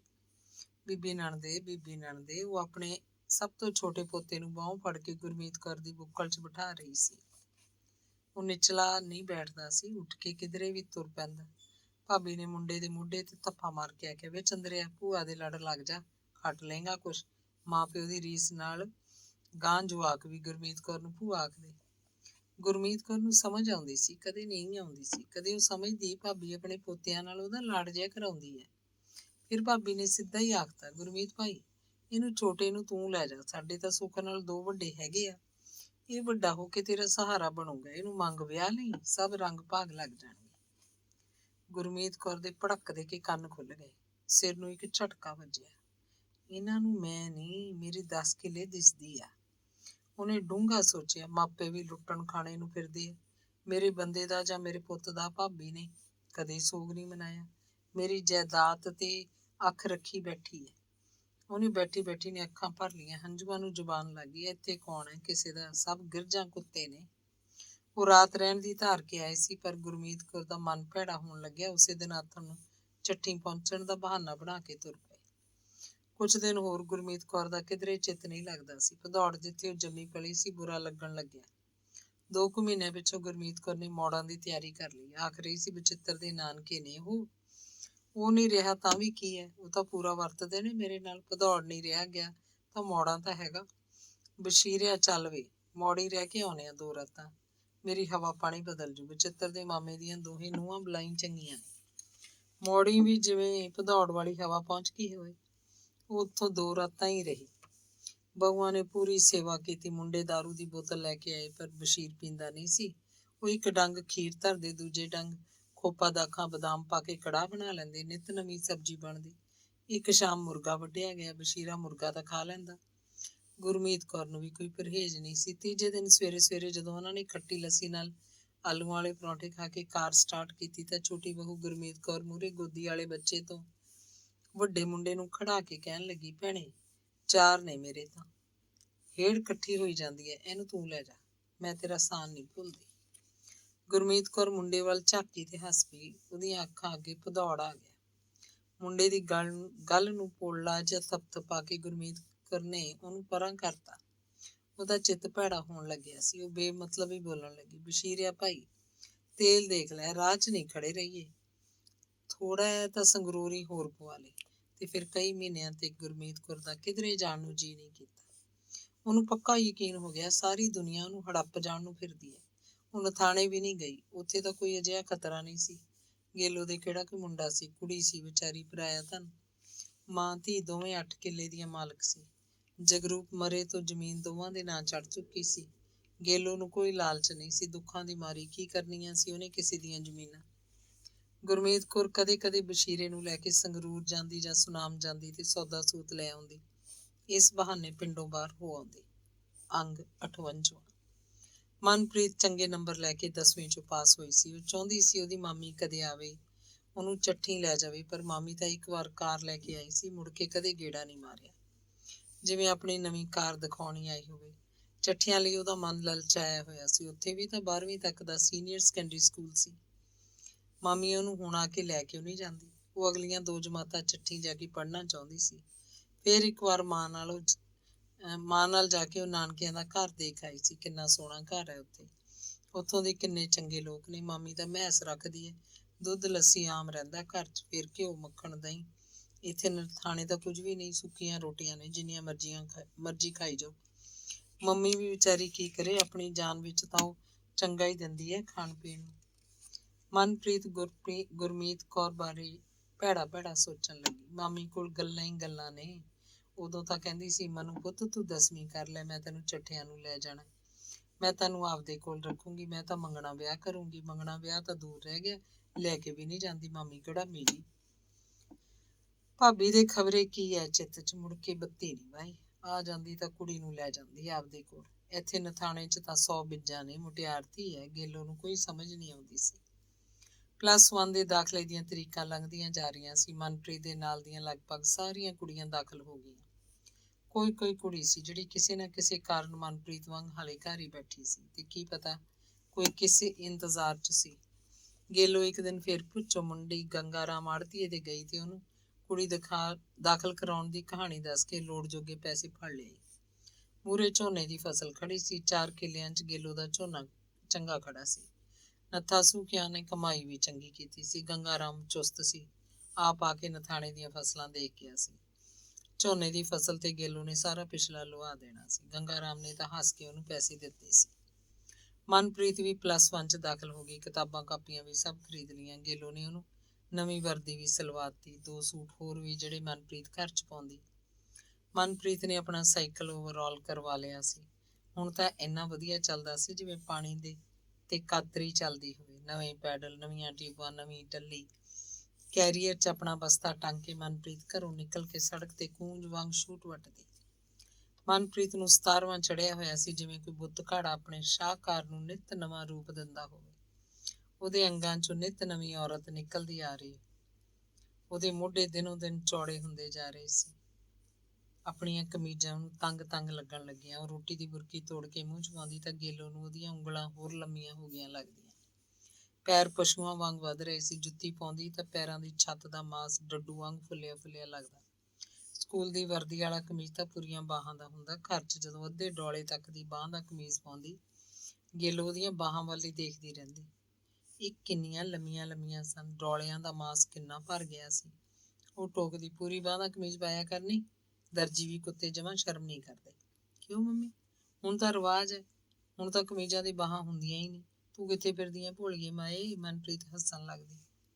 ਨਾਲੇ ਨੀਵੀਂ ਪਾ ਕੇ ਤੁਰਿਆ ਕਰਨੀ, ਅੱਖਾਂ ਦੇ ਆਂਡੇ ਕਿੱਡੇ ਕਿੱਡੇ ਨਿਕਲ ਆਏ ਤੇਰੇ, ਜਿਵੇਂ ਮੈਂਸ ਦੀਆਂ ਅੱਖਾਂ। ਕਿਉਂ ਮੰਮੀ, ਜੇ ਕੋਈ ਵਿੱਚ ਵੱਜਿਆ ਮੇਰੇ, ਨੀਵੀਂ ਪਾ ਕੇ ਤੁਰਨ ਨੂੰ ਆਖਦੀ? ਅਗਲਾ ਅੰਨਾ ਹੀ ਹੋਊ ਕਿਤੇ, ਬਥੇਰੇ ਅੰਨੇ ਹੋਏ ਫਿਰਦੇ ਆ। ਪੁੱਛਣਾ ਮੰਮੀ, ਬੜੀਆਂ ਗੱਲਾਂ ਆ ਗਈਆਂ ਨੀ ਤੈਨੂੰ। ਤੜਕੇ ਸਦੇਹਾਂ ਉੱਠ ਕੇ ਗੇਲੋ ਪਹਿਲਾਂ ਚਾਹ ਧਰਦੀ, ਆਪਣੇ ਲਈ ਚਾਹ ਬਾਟੀ 'ਚ ਰੱਖ ਲੈਂਦੀ। ਗਲਾਸ 'ਚ ਚਾਹ ਲੈ ਕੇ ਮਨਪ੍ਰੀਤ ਨੂੰ ਦੇਣ ਜਾਂਦੀ। ਉਹ ਹਾਲੇ ਆਪਣੇ ਮੰਜੇ ਤੇ ਸੁੱਤੀ ਪਈ ਹੁੰਦੀ। ਉਹਦਾ ਮੂੰਹ ਨੰਗਾ ਹੁੰਦਾ, ਬਾਕੀ ਦੇ ਸਰੀਰ ਤੇ ਖੇਸ ਅੱਧਾ ਪਚੱਧਾ ਲਿਆ ਹੁੰਦਾ। ਇੱਕ ਪੈਰ ਨੰਗਾ, ਇੱਕ ਢਕਿਆ ਹੋਇਆ। ਮੰਜੇ ਦੇ ਸਿਰਹਾਣੇ ਤੋਂ ਲੈ ਕੇ ਪੈਂਦਾ ਤੱਕ ਮਨਪ੍ਰੀਤ ਕਿਸੇ ਸਰਾਲ ਵਾਂਗ ਲੇਟੀ ਪਈ ਹੁੰਦੀ। ਗੇਲੋ ਉਹਨੂੰ ਚਾਹ ਲਈ ਹਾਕ ਮਾਰਨੋਂ ਭੁੱਲ ਜਾਂਦੀ। ਉਹਨੂੰ ਸਿਰ ਤੋਂ ਪੈਰਾਂ ਤੱਕ ਦੇਖਦੀ ਰਹਿ ਜਾਂਦੀ। ਉਹ ਥੁੱਕ ਕੇ ਬੋਲਦੀ, ਤੇਰੀ ਤੋਰੀ ਦੀ ਵੇਲ ਵਾਂਗੂ ਚੰਦਰੀ ਨਿੱਤ ਗਿੱਠ ਜਿੰਨਾ ਵੱਧ ਜਾਂਦੀ ਹੈ। ਸਕੂਲੋਂ ਜਦ ਸਾਰੀ ਛੁੱਟੀ ਹੁੰਦੀ, ਉਹਨਾਂ ਦੀ ਬਾਰ ਮੂਹਰ ਦੀ ਮੁੰਡੇ ਕੁੜੀਆਂ ਲੰਘਣ ਲੱਗਦੇ ਤਾਂ ਗੇਲੋ ਬਾਰ 'ਚ ਜਾ ਖੜਦੀ। ਦੂਰੋਂ ਆਉਂਦੀ ਹਰ ਕੁੜੀ ਉਹਨੂੰ ਮਨਪ੍ਰੀਤ ਲੱਗਦੀ, ਪਰ ਉਹਦਾ ਸਾਈਕਲ ਜਦੋਂ ਨੇੜੇ ਆਉਂਦਾ ਤਾਂ ਉਹ ਹੋਰ ਹੀ ਕੋਈ ਨਿਕਲ ਜਾਂਦੀ। ਬਹੁਤ ਸਾਰੀਆਂ ਕੁੜੀਆਂ ਦੇ ਕੱਦ ਕਾਠ ਇੱਕੋ ਜਿਹੇ ਸੀ। ਹਰ ਇੱਕ ਦੇ ਉਹੀ ਵਰਦੀ ਪਾਈ ਹੁੰਦੀ, ਉਸੇ ਰੰਗ ਦੀ ਕਮੀਜ਼ ਸਲਵਾਰ, ਉਹੀ ਚੁੰਨੀ। ਖੜੀ ਖੜੀ ਉਹ ਵੀ ਸੋਚਣ ਲੱਗਦੀ ਕਿ ਐਵੇਂ ਉਹਨੂੰ ਲੱਗਦਾ ਹਰ ਕੁੜੀ ਦੀ ਮਨਪ੍ਰੀਤ ਜਿੱਡੇ ਕੱਦ ਦੀ ਹੈ, ਹਰ ਕੁੜੀ ਉਹਦੇ ਜਿੰਨੀ ਸੋਹਣੀ ਹੈ, ਹਰ ਕੁੜੀ ਦੇ ਅੰਗ ਪੈਰ ਮਨਪ੍ਰੀਤ ਜਿਹੀ ਮੋਕਲੇ ਮੋਕਲੇ ਹੈ। ਉਹ ਆਪਣੇ ਆਪ ਨੂੰ ਫਟਕਾਰਦੀ ਹੈ, ਐਵੇਂ ਉਹ ਵਿਚਾਰੀ ਕੰਨਿਆਂ ਤੇ ਦੰਦ ਧਰੀ ਰੱਖਦੀ ਹੈ। ਕਦੇ ਕਦੇ ਮਨਪ੍ਰੀਤ ਸਕੂਲੋਂ ਖਾਸਾ ਲੇਟ ਹੋ ਜਾਂਦੀ, ਪਰ ਕੁਝ ਹੋਰ ਕੁੜੀਆਂ ਵੀ ਉਹ ਤੋਂ ਅੱਗੇ ਪਿੱਛੇ ਹੀ ਲੰਘਦੀਆਂ ਸੀ। ਗੇਲੋ ਨੂੰ ਖਿੱਚ ਚੜ੍ਹਦੀ, ਮੈਂ ਕਦੋਂ ਦੀ ਖੜੀ ਆਂ ਬਾਹਰ 'ਚ ਡਰਨੇ ਵਾਂਗੂ। ਗੱਡੀ ਤੂੰ ਇੰਨਾ ਚਿਰ ਕਿਉਂ ਲਾ ਦਿੰਦੀ ਆ ਘਰ ਆਉਣ ਨੂੰ? ਕੁੜੀਆਂ ਕਿਹੜੇ ਵੇਲੇ ਦੀਆਂ ਘਰਾਂ ਨੂੰ ਗਈਆਂ ਨੇ। ਮੰਮੀ ਭਾਈ ਛੇਤੀ ਨਹੀਂ ਕੱਢ ਕੇ ਦਿੰਦਾ ਸਾਈਕਲ। ਮਨਪ੍ਰੀਤ ਉਹ ਤੋਂ ਵੀ ਉੱਚਾ ਬੋਲ ਕੱਢ ਕੇ ਜਵਾਬ ਦਿੰਦੀ। ਸਾਰੀ ਛੁੱਟੀ ਵੇਲੇ ਕਦੇ ਕੋਈ ਉੱਚੇ ਲੰਮੇ ਕੱਦ ਵਾਲਾ ਸਕੂਲੀ ਮੁੰਡਾ ਉਹਨਾਂ ਦੇ ਬਾਰ ਅੱਗੋਂ ਦੀ ਮੁੜ ਮੁੜ ਪਿੱਛੇ ਨੂੰ ਝਾਕਦਾ ਲੰਘਦਾ ਤਾਂ ਗੇਲੋ ਨੂੰ ਲੱਗਦਾ ਉਹ ਜਿਵੇਂ ਪਿੱਛੇ ਆਉਂਦੀ ਮਨਪ੍ਰੀਤ ਨੂੰ ਦੇਖਦਾ, ਉਡੀਕਦਾ, ਸਾਈਕਲ ਹੌਲੀ ਹੌਲੀ ਚਲਾਉਂਦਾ ਜਾ ਰਿਹਾ ਹੋਵੇ। ਉਹ ਮੁੰਡੇ ਦੀ ਪੂਰੀ ਨਿਰਖ ਰੱਖਦੀ, ਅੰਦਾਜ਼ੇ ਲਾਉਣ ਲੱਗਦੀ ਕਿਹਦਾ ਹੋਇਆ ਇਹ ਮੁੰਡਾ। ਕਦੇ ਉਹ ਬਾਰ ਅੱਗੇ ਤਾਂ ਮੂੰਹ ਚੁੱਕ ਕੇ ਮਨਪ੍ਰੀਤ ਨੂੰ ਉਡੀਕ ਰਹੀ ਹੁੰਦੀ। ਉਹਦੀ ਨਿਗਾਹ ਦੂਰ ਤੱਕ ਜਾ ਚੁੱਕੀ ਹੁੰਦੀ, ਉਹਨਾਂ ਦੀ ਮਨਪ੍ਰੀਤ ਦੇ ਬਰਾਬਰ। ਸੱਚਮੁੱਚ ਕੋਈ ਮੁੰਡਾ ਆ ਰਿਹਾ ਹੁੰਦਾ। ਉਹ ਨੇੜੇ ਜੇ ਆ ਕੇ ਉਹ ਤੋਂ ਅੱਗੇ ਨਿਕਲ ਜਾਂਦਾ ਤਾਂ ਉਹਨੂੰ ਪੱਕਾ ਸ਼ੱਕ ਪੈ ਜਾਂਦਾ ਮੁੰਡਾ ਮਨਪ੍ਰੀਤ ਨਾਲ ਗੱਲਾਂ ਕਰਦਾ ਆ ਰਿਹਾ ਸੀ ਤੇ ਉਹਨੂੰ ਬਾਰ 'ਚ ਖੜੀ ਨੂੰ ਦੇਖ ਕੇ ਅੱਗੇ ਨਿਕਲ ਆਇਆ। ਮਨਪ੍ਰੀਤ ਬਾਰ ਅੱਗੇ ਆ ਕੇ ਸਾਈਕਲ ਤੋਂ ਉਤਰਦੀ ਤਾਂ ਉਹ ਝੱਟ ਸਵਾਲ ਕਰਦੀ, ਕੁੜੇ ਇਹ ਕਿਹਦਾ ਮੁੰਡਾ ਸੀ ਜਿਹੜਾ ਤੇਰੇ ਨਾਲ ਆਉਂਦਾ ਸੀ? ਮਨਪ੍ਰੀਤ ਖਿਜੀ ਜਵਾਬ ਦਿੰਦੀ, ਪੁੱਛ ਲੈਂਦੀ ਖੜੀ ਸੀ ਬੂਥਾ ਚੱਕੀ। ਗੇਲੂ ਚੁੱਪ ਦੀ ਚੁੱਪ ਰਹਿ ਜਾਂਦੀ। ਗੇਲੂ ਜਦੋਂ ਵੀ ਕਦੇ ਮਨਪ੍ਰੀਤ ਨੂੰ ਪੂਰੇ ਗੌਰ ਨਾਲ ਵੇਖਦੀ, ਭੂਰਾ ਕਰਕੇ ਟੁੱਟਣ ਲੱਗਦੀ। ਮੇਰੀ ਚੰਦਰੀ ਦੀ ਇਹੀ ਉਮਰ ਸੀ ਜਦ ਮੈਂ ਰਾਮੇ ਨੂੰ ਫੜਿਆ ਸੀ। ਹੇ ਵਾਹਿਗੁਰੂ ਸੱਚਿਆ ਪਾਤਸ਼ਾਹ, ਬਚਾਈ ਮੇਰੀ ਧੀ ਨੂੰ। ਉਹਦਾ ਲੂੰ ਉਹਦਾ ਅੰਗ ਇੱਕ ਥਰਥਰਾਉਂਦੀ ਚਿਤਵਣੀ ਵਿੱਚ ਗਹਿਰਾ ਉਤਰ ਜਾਂਦਾ। ਕੀ ਲੈਣਾ ਮੈਂ ਇਹਦੀਆਂ ਪੜ੍ਹਾਈਆਂ ਤੋਂ? ਕੋਈ ਬਣਦਾ ਤਣਦਾ ਮੁੰਡਾ ਦੇਖ ਕੇ ਇਹਨੂੰ ਘਰੋਂ ਤੁਰਦੀ ਕਰਾਂ। ਮੇਰੀਆਂ ਮੈਂ ਆਪਦੇ ਨਾਲ ਨਿਬੇੜਾਂ। ਅੰਗ 59ਵਾਂ। ਇੱਕ ਪਾਸੇ ਤਵੇ ਤੇ ਪਈ ਤਾਂ ਰੋਟੀ ਵੀ ਮੱਚ ਜਾਂਦੀ ਹੈ। ਚੰਦਰੀ ਦਾ ਕਦੇ ਕੋਈ ਸੁੱਖ ਸੁਨੇਹਾ ਨਹੀਂ ਆਇਆ। ਕਿਹਦੀ ਗੱਲ ਕਰਦੀ ਆਂ ਭਾਬੀ ਤੂੰ? ਵੇ ਗੇਲੋ ਨਮਾਣੀ, ਚਲੀਏ ਕਦੇ? ਲੈ ਹੁਕਮ ਕਰ ਭਾਬੀ, ਕੱਲ ਨੂੰ ਸ਼ਿੰਗਾਰ ਲੈ। ਲੈਨੇ ਆ ਮੋਰਨੀ ਆਪਣੀ ਕਾਰ। ਆਪਾਂ ਕੀ ਲੈਣ ਜਾਣਾ ਕਿਧਰੋਂ ਕੁਛ, ਆਹ ਖੜਾ ਨਥਾਣਾ, ਦੱਸ ਰੇਸਾਂ ਦੀ ਮਾਰਨੀ। ਹੋਰ ਵੀ ਉਡੀਕਦੀ ਹੋਊਗੀ, ਮੈਂ ਕਹਿ ਕੇ ਆਈ ਸੀ। ਲੋਕ ਕਣਕਾਂ ਵੱਢਣ ਦੀਆਂ ਤਿਆਰੀਆਂ ਕਰ ਰਹੇ ਸੀ। ਸਰਦ ਹਵਾਵਾਂ 'ਚ ਗਰਮੀ ਘੁਲਣ ਲੱਗੀ ਸੀ। ਰਾਤਾਂ ਨੂੰ ਖੇਸਾਂ ਦੀ ਠੰਡ ਰਹਿ ਗਈ ਸੀ। ਇੱਕ ਦਿਨ ਸਵੇਰੇ ਸਵੇਰੇ ਬਸ਼ੀਰਾ ਮਰੂਤੀ ਨੂੰ ਮੈਸ ਵਾਂਗ ਮਲ ਮਲ ਕੇ ਨੁਹਾ ਰਿਹਾ ਸੀ। ਨਾਲ ਦੀ ਨਾਲ ਨੰਦੂ ਨੂੰ ਖਾਸਾ ਕੁਝ ਸਮਝਾਈ ਵੀ ਜਾਂਦਾ। ਉਹ ਦੁਪਹਿਰ ਦੀ ਰੋਟੀ ਤੋਂ ਪਹਿਲਾਂ ਨਥਾਣੇ ਪਹੁੰਚ ਗਏ। ਮਨਪ੍ਰੀਤ ਘਰ ਹੀ ਸੀ। ਉਹਨਾਂ ਨੂੰ ਸਕੂਲੋਂ ਫ੍ਰੀ ਕਰਤਾ ਗਿਆ ਸੀ। ਪੱਕੇ ਪੇਪਰ ਨੇੜੇ ਹੀ ਸੀ। ਮਾਂ ਧੀ ਮੱਕੀ ਦੀਆਂ ਖਿੱਲਾਂ ਵਾਂਗ ਖਿੜ ਉੱਠੀਆਂ। ਨਣਦ ਭਰਜਾਈ ਜੱਫੀ ਵਿੱਚੋਂ ਹੀ ਨਹੀਂ ਨਿਕਲ ਰਹੀਆਂ ਸੀ। ਮਨਪ੍ਰੀਤ ਆਪਣੀ ਵਾਰੀ ਨੂੰ ਉਡੀਕ ਰਹੀ ਸੀ ਤੇ ਬਸ਼ੀਰੇ ਵੱਲ ਝਾਕ ਝਾਕ ਮੁਸਕਰਾਉਂਦੀ। ਉਹਨਾਂ ਦੇ ਘਰ ਨੂੰ ਜਿਵੇਂ ਭਾਗ ਲੱਗ ਗਏ। ਦੁਪਹਿਰ ਦੀ ਰੋਟੀ ਖਾ ਕੇ ਬਸ਼ੀਰਾ ਤਾਂ ਗੱਡੀ ਨੂੰ ਬੱਸ ਅੱਡੇ ਉੱਤੇ ਲੈ ਗਿਆ। ਥੋੜੀ ਸਮੱਸਿਆ ਸੀ, ਮਕੈਨਿਕ ਨੂੰ ਦਿਖਾਉਣਾ ਜ਼ਰੂਰੀ ਸੀ। ਤੇ ਮਨਪ੍ਰੀਤ ਪਰਾਂ ਬੈਠ ਕੇ ਪੜ੍ਹਨ ਲੱਗੀ। ਦੋਵੇਂ ਆਪਣਾ ਦੁੱਖ ਸੁੱਖ ਕਰ ਰਹੀਆਂ ਸੀ। ਗੇਲੋ ਰੋ ਰੋ ਕੇ ਦੱਸਣ ਲੱਗੀ ਕਿ ਇਹ ਪਿੰਡ ਚੰਗਾ ਨਹੀਂ, ਉੱਥੇ ਉਹਦਾ ਕੋਈ ਨਹੀਂ। ਮਨਪ੍ਰੀਤ ਦੀ ਜਵਾਨੀ ਤੋਂ ਉਹਨੂੰ ਡਰ ਲੱਗਦਾ ਰਹਿੰਦਾ। ਉਹਨੂੰ ਕੁਝ ਆਖਦੀ ਹੈ ਤਾਂ ਮਨਪ੍ਰੀਤ ਅੱਗੋਂ ਭੱਜ ਕੇ ਪੈਂਦੀ ਹੈ। ਆਖ ਰਹੀ ਸੀ ਕੀ ਕੱਢੂੰਗੀ ਮੈਂ ਇਹਦੀਆਂ ਜਮਾਤਾਂ 'ਚੋਂ। ਇਹ ਵਿਆਹੀ ਜਾਏ ਤਾਂ ਆਪਦੇ ਘਰ ਜਾਏ, ਮੈਂ ਸੁਰਖਰੂ ਹੋ ਜਾ। ਮੈਥੋਂ ਹੋਰ ਦੁੱਖ ਝੱਲੇ ਨਹੀਂ ਜਾਣੇ। ਗੇਲੋ ਤੂੰ ਰੋ ਨਾ, ਮੈਂ ਤੇਰਾ ਸਭ ਕਰੂੰ। ਕੁੜੀ ਮੈਂ ਤੇਰੀ ਹੁਣੇ ਲੈ ਜਾਨੀ ਆ, ਕੱਲ ਨੂੰ ਉੱਥੇ ਪੜ੍ਹੀ ਜਾਊਗੀ। ਇੱਥੇ ਆ ਕੇ ਪੱਕੇ ਪੇਪਰ ਦੇ ਜੂਗੀ, ਫਿਰ ਉੱਥੇ ਹੀ ਰਹੂਗੀ। 12ਵੀਂ ਤੱਕ ਦਾ ਸਕੂਲ ਚੱਠੀ ਵੀ ਹੈਗਾ। ਮੈਂ ਤੇਰਾ ਸਾਰਾ ਦੁੱਖ ਸਮਝਦੀ ਹਾਂ। ਗੁਰਮੀਤ ਕੌਰ ਦੇ ਬੋਲ ਮੂੰਹ 'ਚ ਭੇਜੇ ਸੀ। ਤੇ ਫਿਰ ਮਨਪ੍ਰੀਤ +2 'ਚ ਚੱਠਿਆਂ ਦੇ ਸਕੂਲ 'ਚ ਜਾਣ ਲੱਗੀ। ਗੇਲੋ ਲਈ ਇਹ ਬਹੁਤ ਵੱਡਾ ਸਹਾਰਾ ਸੀ। ਉਹਨੂੰ ਰਾਤਾਂ ਨੂੰ ਗੂੜੀ ਨੀਂਦ ਆਉਣ ਲੱਗੀ। ਮਨਪ੍ਰੀਤ ਦਾ ਦਿਨਾਂ 'ਚ ਹੀ ਜੀਅ ਲੱਗ ਗਿਆ। ਨਵਾਂ ਸਕੂਲ, ਨਵੇਂ ਅਧਿਆਪਕ, ਨਵੀਆਂ ਸਹੇਲੀਆਂ। ਮਾਮੀ ਉਹਦਾ ਪੂਰਾ ਖਿਆਲ ਰੱਖਦੀ। ਸਵੇਰੇ ਉਹਨੂੰ ਚੰਗਾ ਖਵਾ ਪਿਆ ਕੇ ਤੇ ਐਨ ਤਿਆਰ ਕਰਕੇ ਸਕੂਲ ਤੋਰਦੀ। ਉਹ ਸਕੂਲ ਦੀ ਵਰਦੀ ਹੋਰ ਸੀ। ਮਾਮੀ ਨੇ ਮਨਪ੍ਰੀਤ ਦੇ 2 ਸੂਟ ਹੋਰ ਬਣਵਾ ਕੇ ਦਿੱਤੇ। ਉਹਦੇ ਪੜ੍ਹਨ ਤੇ ਬੈਠਣ ਪੈਣ ਲਈ ਸਬਾਤ 'ਚ ਥਾਂ ਬਣਾਤੀ। ਉੱਥੇ ਟੀਵੀ ਸੀ। ਉਹਦਾ ਮੰਜਾ ਅਲੱਗ ਤੇ ਬੈਠ ਕੇ ਪੜ੍ਹਨ ਲਿਖਣ ਲਈ ਵੱਖਰੇ ਮੇਜ਼ ਕੁਰਸੀ ਰੱਖਦੇ। ਉਹ ਮਨ ਚਿੱਤ ਲਾ ਕੇ ਪੜ੍ਹਾਈ ਕਰਦੀ। ਮਾਮੀ ਨਾਲ ਮਿੱਠੀਆਂ ਮਿੱਠੀਆਂ ਗੱਲਾਂ ਵੀ ਕਰ ਲੈਂਦੀ। ਬਸ਼ੀਰੇ ਨੇ ਆਪਣਾ ਪੱਕਾ ਟਿਕਾਣਾ ਬੈਠਕ 'ਚ ਕਰ ਲਿਆ, ਜਿਵੇਂ ਕਦੇ ਇੱਥੇ ਬਖਤੌਰੇ ਦਾ ਭੈਣ ਬੈਠਣ ਸੀ। ਮਨਪ੍ਰੀਤ ਉਹਨੂੰ ਮਾਮਾ ਜੀ ਆਖਦੀ। ਗੇਲੋ ਲਈ ਚੱਠੀ ਛੇਤੀ ਛੇਤੀ ਗੇੜਾ ਮਾਰਨ ਦਾ ਬਹਾਨਾ ਬਣ ਗਿਆ। ਉਹ ਮਹੀਨੇ 'ਚ ਇੱਕ ਵਾਰ, ਕਦੇ 2 ਮਹੀਨਿਆਂ ਬਾਅਦ ਜ਼ਰੂਰ ਆਉਂਦੀ। ਭਾਬੀ ਨਾਲ ਗੱਲਾਂ ਕਰਕੇ ਮਨਪ੍ਰੀਤ ਨੂੰ ਮੱਤਾਂ ਜੀਆਂ ਦੇ ਕੇ ਚਲੀ ਜਾਂਦੀ। ਜਦੋਂ ਗੇਲੋ ਚੱਠਿਆਂ ਤੋਂ ਤੁਰਨ ਲੱਗਦੀ, ਉਹ ਥਾਂ ਥਾਂ ਪੈਰ ਮਲਦੀ। ਪਿੰਡੋਂ ਬਾਹਰ ਨਿਕਲ ਕੇ ਵੀ ਘਰਾਂ ਵੱਲ ਮੁੜ ਮੁੜ ਝਾਕਦੀ, ਜਿਵੇਂ ਚੱਠਿਆਂ 'ਚ ਉਹਦਾ ਕੁਝ ਰਹਿ ਗਿਆ ਹੋਵੇ। ਮਨਪ੍ਰੀਤ ਕਰਕੇ ਗੁਰਮੀਤ ਕੌਰ ਦਾ ਘਰ ਭਰਿਆ ਭਰਿਆ ਲੱਗਦਾ। ਉਹ ਫੁੱਲਾਂ ਵਾਂਗ ਇੱਧਰ ਉੱਧਰ ਸਾਰੇ ਘਰ 'ਚ ਟਹਿਕਦੀ ਫਿਰਦੀ। ਪੁਰਾਣਾ ਸਾਈਕਲ ਉਹ ਨਥਾਣੇ ਛੱਡ ਆਈ ਸੀ। ਇੱਥੇ ਹੁਣ ਉਹਦੇ ਕੋਲ ਨਵਾਂ ਨਰੋਆ ਸਾਈਕਲ ਸੀ। ਸਕੂਲ ਪਿੰਡ ਤੋਂ ਬਾਹਰ ਸੀ। ਸੜਕ ਜਿਹਾ ਪੱਕਾ ਰਾਹ ਜਾਂਦਾ। ਉਹਨਾਂ ਦੇ ਘਰ ਤੋਂ ਸਕੂਲ ਤੱਕ ਸਾਈਕਲ ਚੱਲ ਸਕਦਾ ਸੀ। ਬਹੁਤੇ ਮੁੰਡੇ ਕੁੜੀਆਂ ਪੈਰੀਂ ਤੁਰ ਕੇ ਜਾਂਦੇ। ਚੰਗੇ ਘਰਾਂ ਦੇ ਜਵਾਕਾਂ ਕੋਲ ਸਾਈਕਲ ਸੀ। ਕਦੇ ਅਜਿਹਾ ਵੀ ਹੁੰਦਾ, ਗੁਰਮੀਤ ਕੌਰ ਨੇ ਸੁਨਾਮ ਜਾਣਾ ਹੁੰਦਾ ਜਾਂ ਸੰਗਰੂਰ ਜਾਂਦੀ, ਉਹ ਤਾਂ ਮਨਪ੍ਰੀਤ ਨੂੰ ਕਾਰ ਉਹਦੇ ਸਕੂਲ ਛੱਡ ਜਾਂਦੀ ਸੀ ਤੇ ਛੁੱਟੀ ਵੇਲੇ ਨੂੰ ਕਾਰ ਵਾਪਸ ਆ ਜਾਂਦੀ। ਕਾਰ 'ਚ ਸਕੂਲ ਜਾਣ ਕਰਕੇ ਤਾਂ ਮਨਪ੍ਰੀਤ ਦੀ ਟੌਰ ਹੀ ਬੜੀ ਸੀ। ਉਹ ਜਮਾਤ ਵਿੱਚ ਚੌੜੀ ਹੋ ਕੇ ਬਹਿੰਦੀ। ਅਧਿਆਪਕ ਉਹਦੇ ਵੱਲ ਟੇਢਾ ਟੇਢਾ ਝਾਕਦੇ। ਕੁਝ ਦਿਨਾਂ ਅੰਦਰ ਹੀ ਮਨਪ੍ਰੀਤ ਨੇ ਮਾਮੀ ਨਾਲ ਗੂੜਾ ਪਿਆਰ ਪਾ ਲਿਆ। ਮਾਮੀ ਜੀ ਆਖਦੀ ਤਾਂ ਚੰਗਾ ਚੰਗਾ ਲੱਗਦਾ।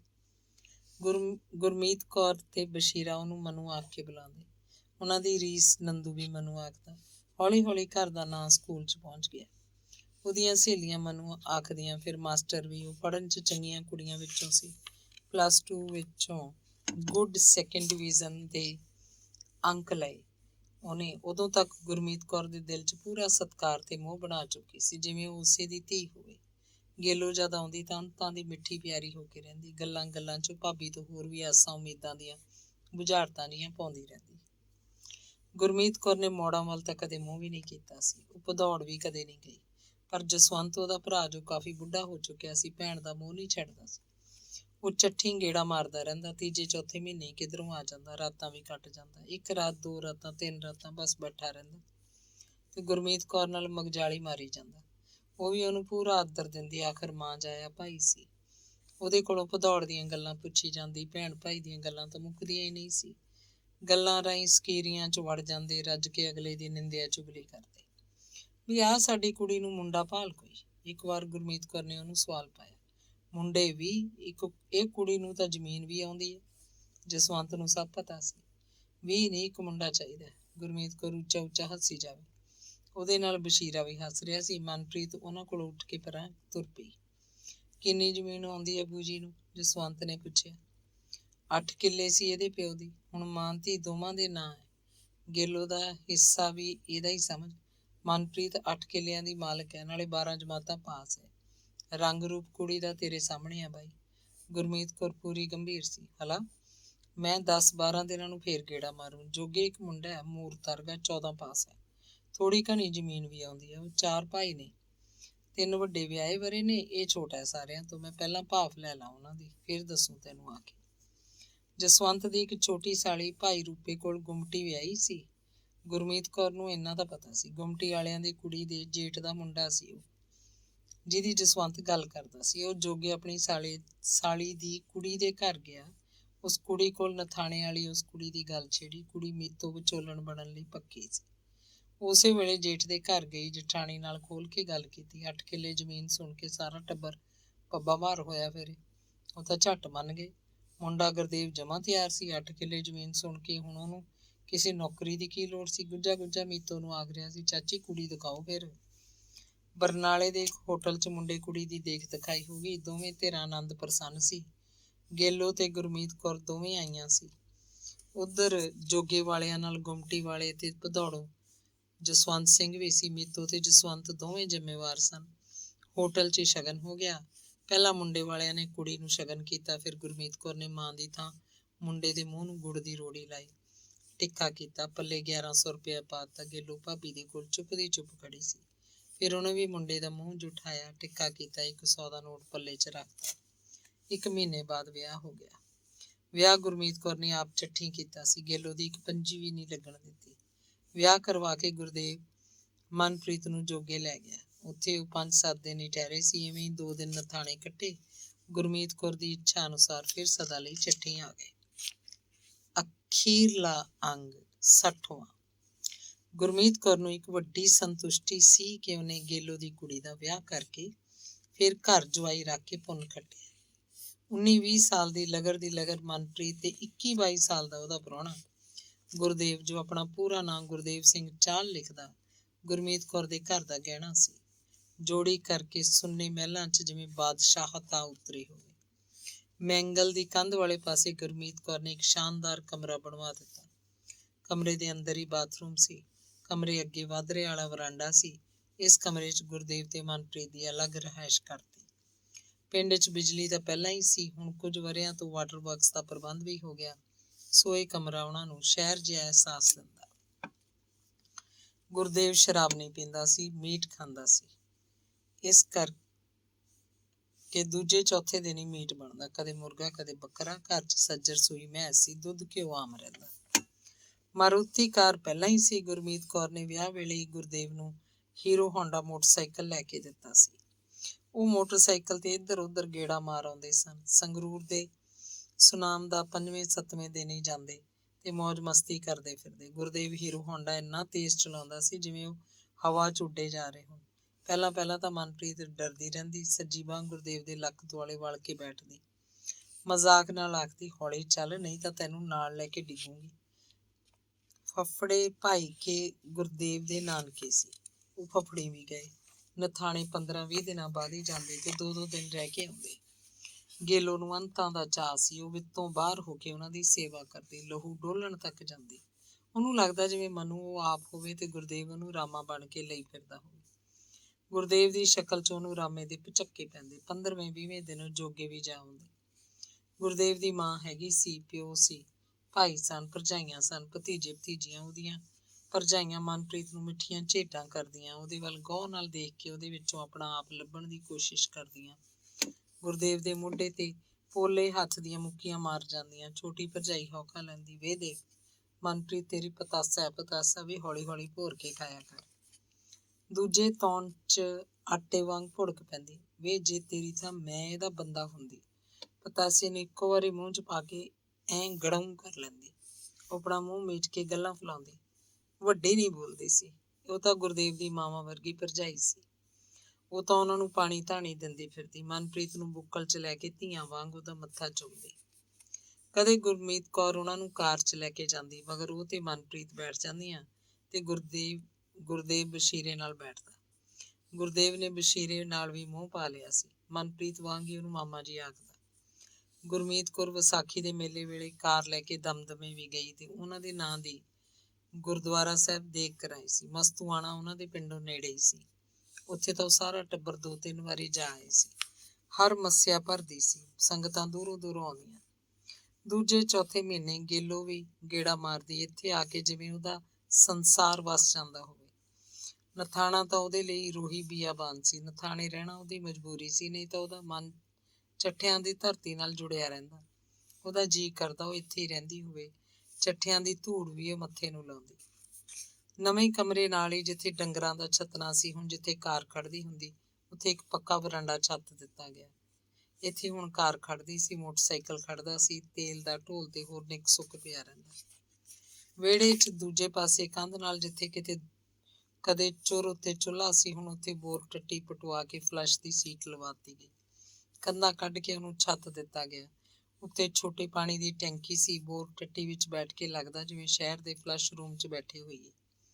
ਗੁਰਮੀਤ ਕੌਰ ਤੇ ਬਸ਼ੀਰਾ ਤਾਂ ਬਾਹਰ ਖੇਤਾਂ ਵਿੱਚ ਵੀ ਜੰਗਲ ਪਾਣੀ ਜਾ ਆਉਂਦੇ, ਪਰ ਹੁਣ ਕੁੜੀ ਪ੍ਰਾਹੁਣੇ ਲਈ ਬਾਹਰ ਜਾਣਾ ਔਖਾ ਸੀ, ਇਸੇ ਕਰਕੇ ਉਹ ਬਣਾਈ ਗਈ ਸੀ।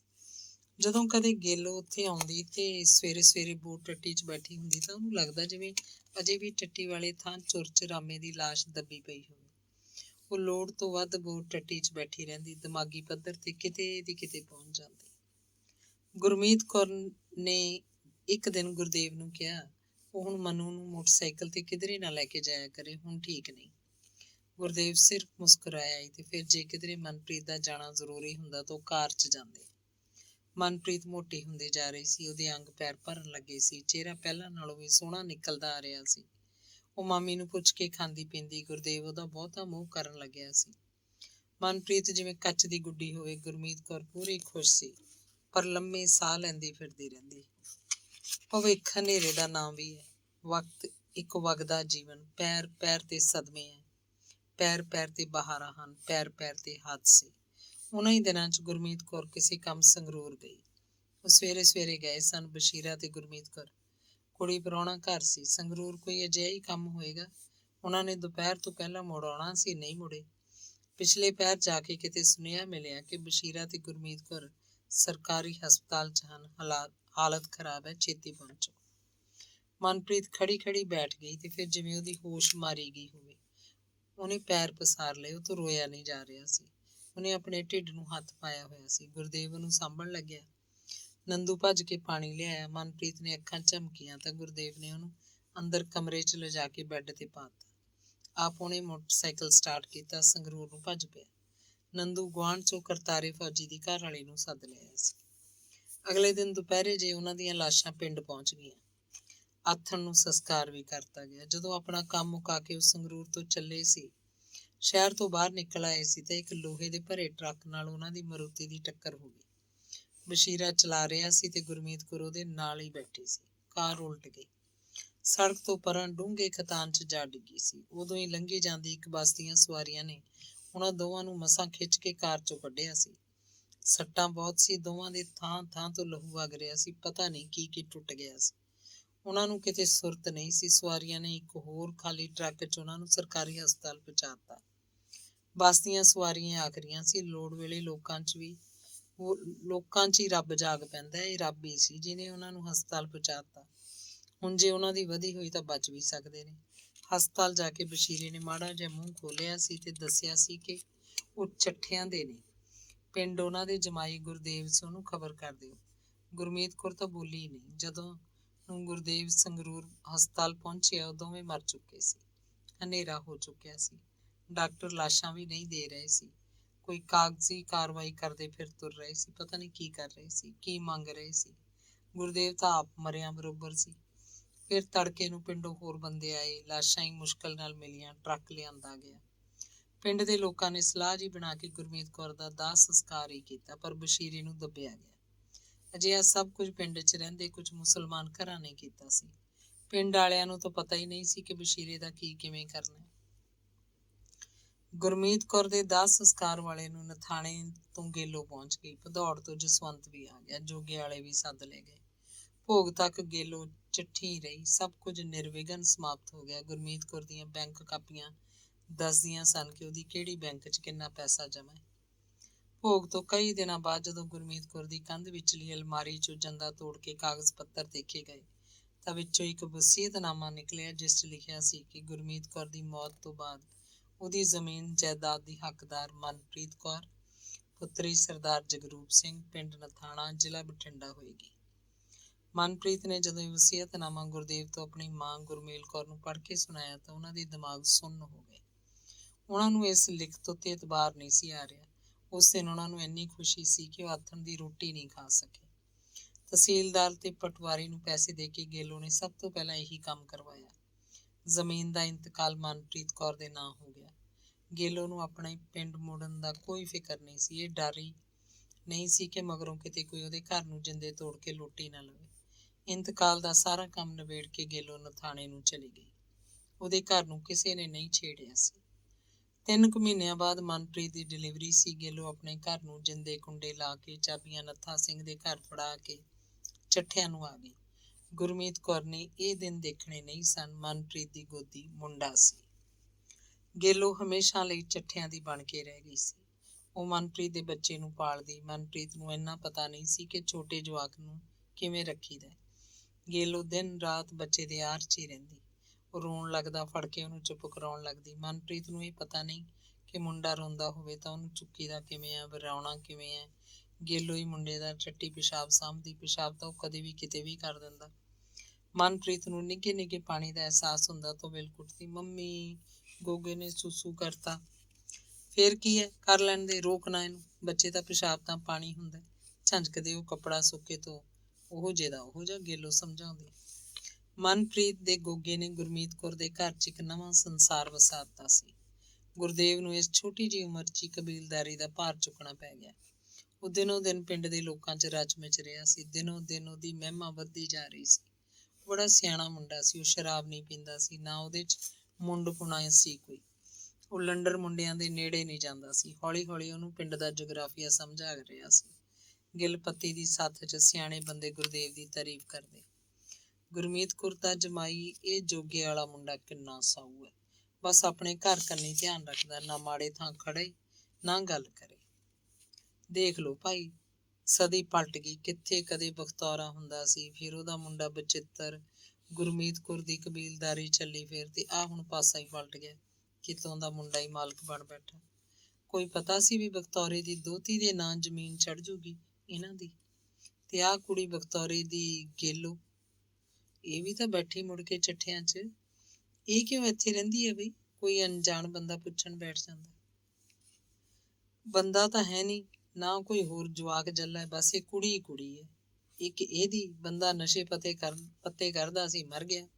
ਫਿਰ ਤਾਂ ਵਿਚਾਰੀ ਦਾ ਕੁਝ ਵੀ ਨਹੀਂ ਜੱਗ ਤੇ। ਇਹਦਾ ਗੁਜ਼ਾਰਾ ਕਿਵੇਂ ਹੁੰਦਾ? ਸਭ ਕੁਝ ਹੈ ਇਹਦੇ ਕੋਲ। 8 ਕਿੱਲੇ ਛੱਡ ਕੇ ਮਰਿਆ ਇਹਦਾ ਆਦਮੀ, ਘਰ-ਬਾਰ ਸਭ ਹੈ। ਇੱਥੇ ਤਾਂ ਬਸ ਕੁੜੀ ਕਰਕੇ ਆ ਜਾਂਦੀ ਹੈ। ਉਹ ਇਹ ਉਹੀ ਕੁੜੀ ਨਹੀਂ ਇਹਨਾਂ ਦੀ, ਜਿਹਦੇ ਪਿੱਛੇ ਬਖਤੌਰੇ ਦੇ ਮੁੰਡੇ ਨੇ ਕਤਲ ਕਰਤਾ ਸੀ, ਬਦਰੇ ਚਮਿਆਰ ਦੇ ਮੁੰਡੇ ਦਾ, ਰਾਮੇ ਦਾ। ਕੋਈ ਨਵੀਂ ਉਮਰ ਦਾ ਬੰਦਾ ਪੁੱਛਦਾ, ਓਏ ਹੋਰ ਉਹੀ ਹੈ ਇਹ। ਚੁੱਪ ਕਰ ਜਾ ਹੁਣ ਤਾਂ ਗਈਆਂ ਬੀਤੀਆਂ ਉਹ ਕਹਾਣੀਆਂ। ਸਿਆਣੀ ਉਮਰ ਦਾ ਕੋਈ ਉਹਨੂੰ ਸਮਝਾਉਂਦਾ। ਫੇਰ ਕੀ ਪਤਾ ਇਹ ਜੀ ਦਾ ਆਪਦਾ ਬੰਦਾ ਵੀ ਮਰਵਾਤਾ ਹੋਊ ਇਹਨਾਂ ਕੰਮਾਂ 'ਚੋਂ ਹੀ ਕਿਸੇ ਤੋਂ। ਕੀ ਕਹਿ ਸਕਦੇ ਆ ਬਈ, ਹੋਊ ਕੋਈ ਗੱਲ। ਬਗਾਨੇ ਪਿੰਡਾਂ ਦਾ ਆਪਾਂ ਨੂੰ ਕੀ ਭੇਤ ਹੈ। ਫਿਰ ਤਾਂ ਹੁਣ ਇੱਥੇ ਵੀ ਕਰੂ ਕੋਈ ਕਾਰਾ। ਕੋਈ ਹੱਸਣ ਲੱਗਦਾ, ਲੈ ਹੁਣ ਤਾਂ ਬੁੜੀ ਹੋਈ ਪਈ ਹੈ, ਹੁਣ ਇਹਦੇ 'ਚ ਕੀ ਰਹਿ ਗਿਆ। ਦਿਨ ਕੱਟਦੀ ਫਿਰਦੀ ਆ ਵਿਚਾਰੀ। ਇਹ ਭਾਈ ਜ਼ਿੰਦਗੀ ਹੈ, 100 ਉਤਰਾ ਚੜਾ ਆਉਂਦੇ ਹੈ। ਬੰਦਾ ਛਲਦਾ ਮਾਰਿਆ ਕਿਤੇ ਦੀ ਕਿਤੇ ਜਾ ਪਹੁੰਚਦਾ। 2 ਸਾਲਾਂ ਤੱਕ ਤਾਂ ਗੇਲੋ ਨਥਾਣੇ ਵਾਲੇ 4 ਕਿੱਲੇ ਠੇਕੇ ਉੱਤੇ ਦੇ ਆਉਂਦੀ ਰਹੀ। ਉਹਨੇ ਠੇਕੇ ਤੇ ਜ਼ਮੀਨ ਵੀ ਨੱਥਾ ਸੂਘਿਆਂ ਨੂੰ ਦਿੱਤੀ ਸੀ। 4 ਕਿੱਲੇ ਨਰੈਣੇ ਕੇ ਬਲਵੰਤ ਕੋਲ ਗਹਿਣੇ ਸੀ। ਗੁਰਦੇਵ ਤੇ ਗੇਲੋ ਚੋਰੀ ਛਿਪੇ ਨਥਾਣੇ ਦਾ ਗੇੜਾ ਮਾਰਦੇ ਰਹਿੰਦੇ ਸੀ। ਨੱਥਾ ਸਿੰਘ ਦੇ ਮੁੰਡਿਆਂ ਨੇ ਕਈ ਘਰਾਂ ਨਾਲ ਉਹਨਾਂ ਦੀ ਗੱਲ ਕਰਾਈ ਸੀ ਤੇ ਫਿਰ 8 ਕਿੱਲੇ ਗੁਰਮੇਲ ਕੌਰ ਤੇ ਮਨਪ੍ਰੀਤ ਕੌਰ ਨੇ ਨੱਥਾ ਸੂਕਿਆਂ ਨੂੰ ਹੀ ਬੈਅ ਕਰਾਤੀ। ਬਲਵੰਤ ਦਾ ਗਹਿਣਾ ਉਤਾਰ ਦਿੱਤਾ ਗਿਆ। ਉਹ ਬਥੇਰਾ ਜ਼ੋਰ ਪਾਉਂਦਾ ਰਿਹਾ ਸੀ ਕਿ ਗਹਿਣੇ ਵਾਲੀ 4 ਕਿੱਲੇ ਉਹਨੂੰ ਬੈਅ ਕਰਵਾਤੇ ਜਾਏ। ਉਹ ਵੱਧ ਪੈਸੇ ਦੇਣ ਨੂੰ ਤਿਆਰ ਹੈ, ਪਰ ਗੁਰਮੇਲ ਕੌਰ ਨੇ ਆਪਣੇ ਜਮਾਈ ਨੂੰ ਆਖ ਦਿੱਤਾ ਸੀ ਕਿ ਇਹਨੂੰ ਜ਼ਮੀਨ ਨਹੀਂ ਦੇਣੀ, ਕਿਸੇ ਹੋਰ ਨੂੰ ਭਾਵੇਂ ਊਂ ਸੁੱਟਣੀ ਪੈ ਜਾਏ। ਇਹ ਪਾਪੀ ਬੰਦਾ ਹੈ। ਇਹਦੇ ਕਾਰਨ ਹੀ ਤੁਹਾਡੇ ਪਾਪਾ ਜੀ ਦੀ ਮੌਤ ਹੋਈ ਸੀ। ਆਖ ਰਹੀ ਸੀ ਕੀ ਦੱਸਾਂ ਸਾਊ, ਲੰਮੀਆਂ ਕਹਾਣੀਆਂ ਨੇ। ਇਹ ਬੰਦਾ ਚੰਡਾਲ ਹੈ, ਚੰਡਾਲ। ਇਹ ਸਾਡੇ ਨਾਲ ਬੇਈਮਾਨੀਆਂ ਨਾ ਕਰਦਾ ਤੇ ਮੈਂ ਕਾਹਨੂੰ ਪਹੁੰਚਦੀ ਇਹਨਾਂ ਮੁਸੀਬਤਾਂ ਨੂੰ। ਨਥਾਣੇ ਵਾਲੀ ਜ਼ਮੀਨ ਦੇ ਸਾਰੇ ਪੈਸੇ ਗੇਲੋ ਨੇ ਆਪਣੀ ਜਮਾਈ ਗੁਰਦੇਵ ਨੂੰ ਦੇ ਦਿੱਤੇ। ਉਹਨੇ ਇਹ ਪੈਸੇ ਪਹਿਲਾਂ ਤਾਂ ਕਿਸੇ ਆਪਣੇ ਮੋਤਬਰ ਬੰਦੇ ਨੂੰ ਸੰਭਾਲਤੇ, ਫਿਰ ਕੁਝ ਮਹੀਨਿਆਂ ਬਾਅਦ ਚੱਠਿਆਂ ਵਿੱਚ ਹੀ 6 ਕਿੱਲੇ ਹੋਰ ਲੈ ਲਏ। ਗੇਲੋ ਦੇ ਆਖਣ ਤੇ ਇੱਕ ਨਵੀਂ ਕਾਰ ਖਰੀਦੀ। ਆਖਦੀ ਸੀ ਭਾਈ ਕਾਰ ਬਿਨਾਂ ਨਹੀਂ ਸਰਦਾ, ਇੱਧਰ ਉੱਧਰ ਜਾਣਾ ਪੈਂਦਾ, ਨਾਲੇ ਤੁਹਾਡੀ ਮਾਮੀ ਦੀ ਆਤਮਾ ਪ੍ਰਸੰਨ ਹੋਊਗੀ, ਉਹ ਕਾਰ ਰੱਖਦੀ ਹੁੰਦੀ। ਗੁਰਦੇਵ ਨੇ ਟਰੈਕਟਰ ਵੀ ਲੈ ਲਿਆ। 2 ਨੌਕਰ ਰੱਖ ਕੇ ਅਗਲੇ ਸਾਲ ਖੇਤੀ ਕਰਨ ਲੱਗ ਪਿਆ। ਧੰਨਵਾਦ। ਸਮਾਪਤ।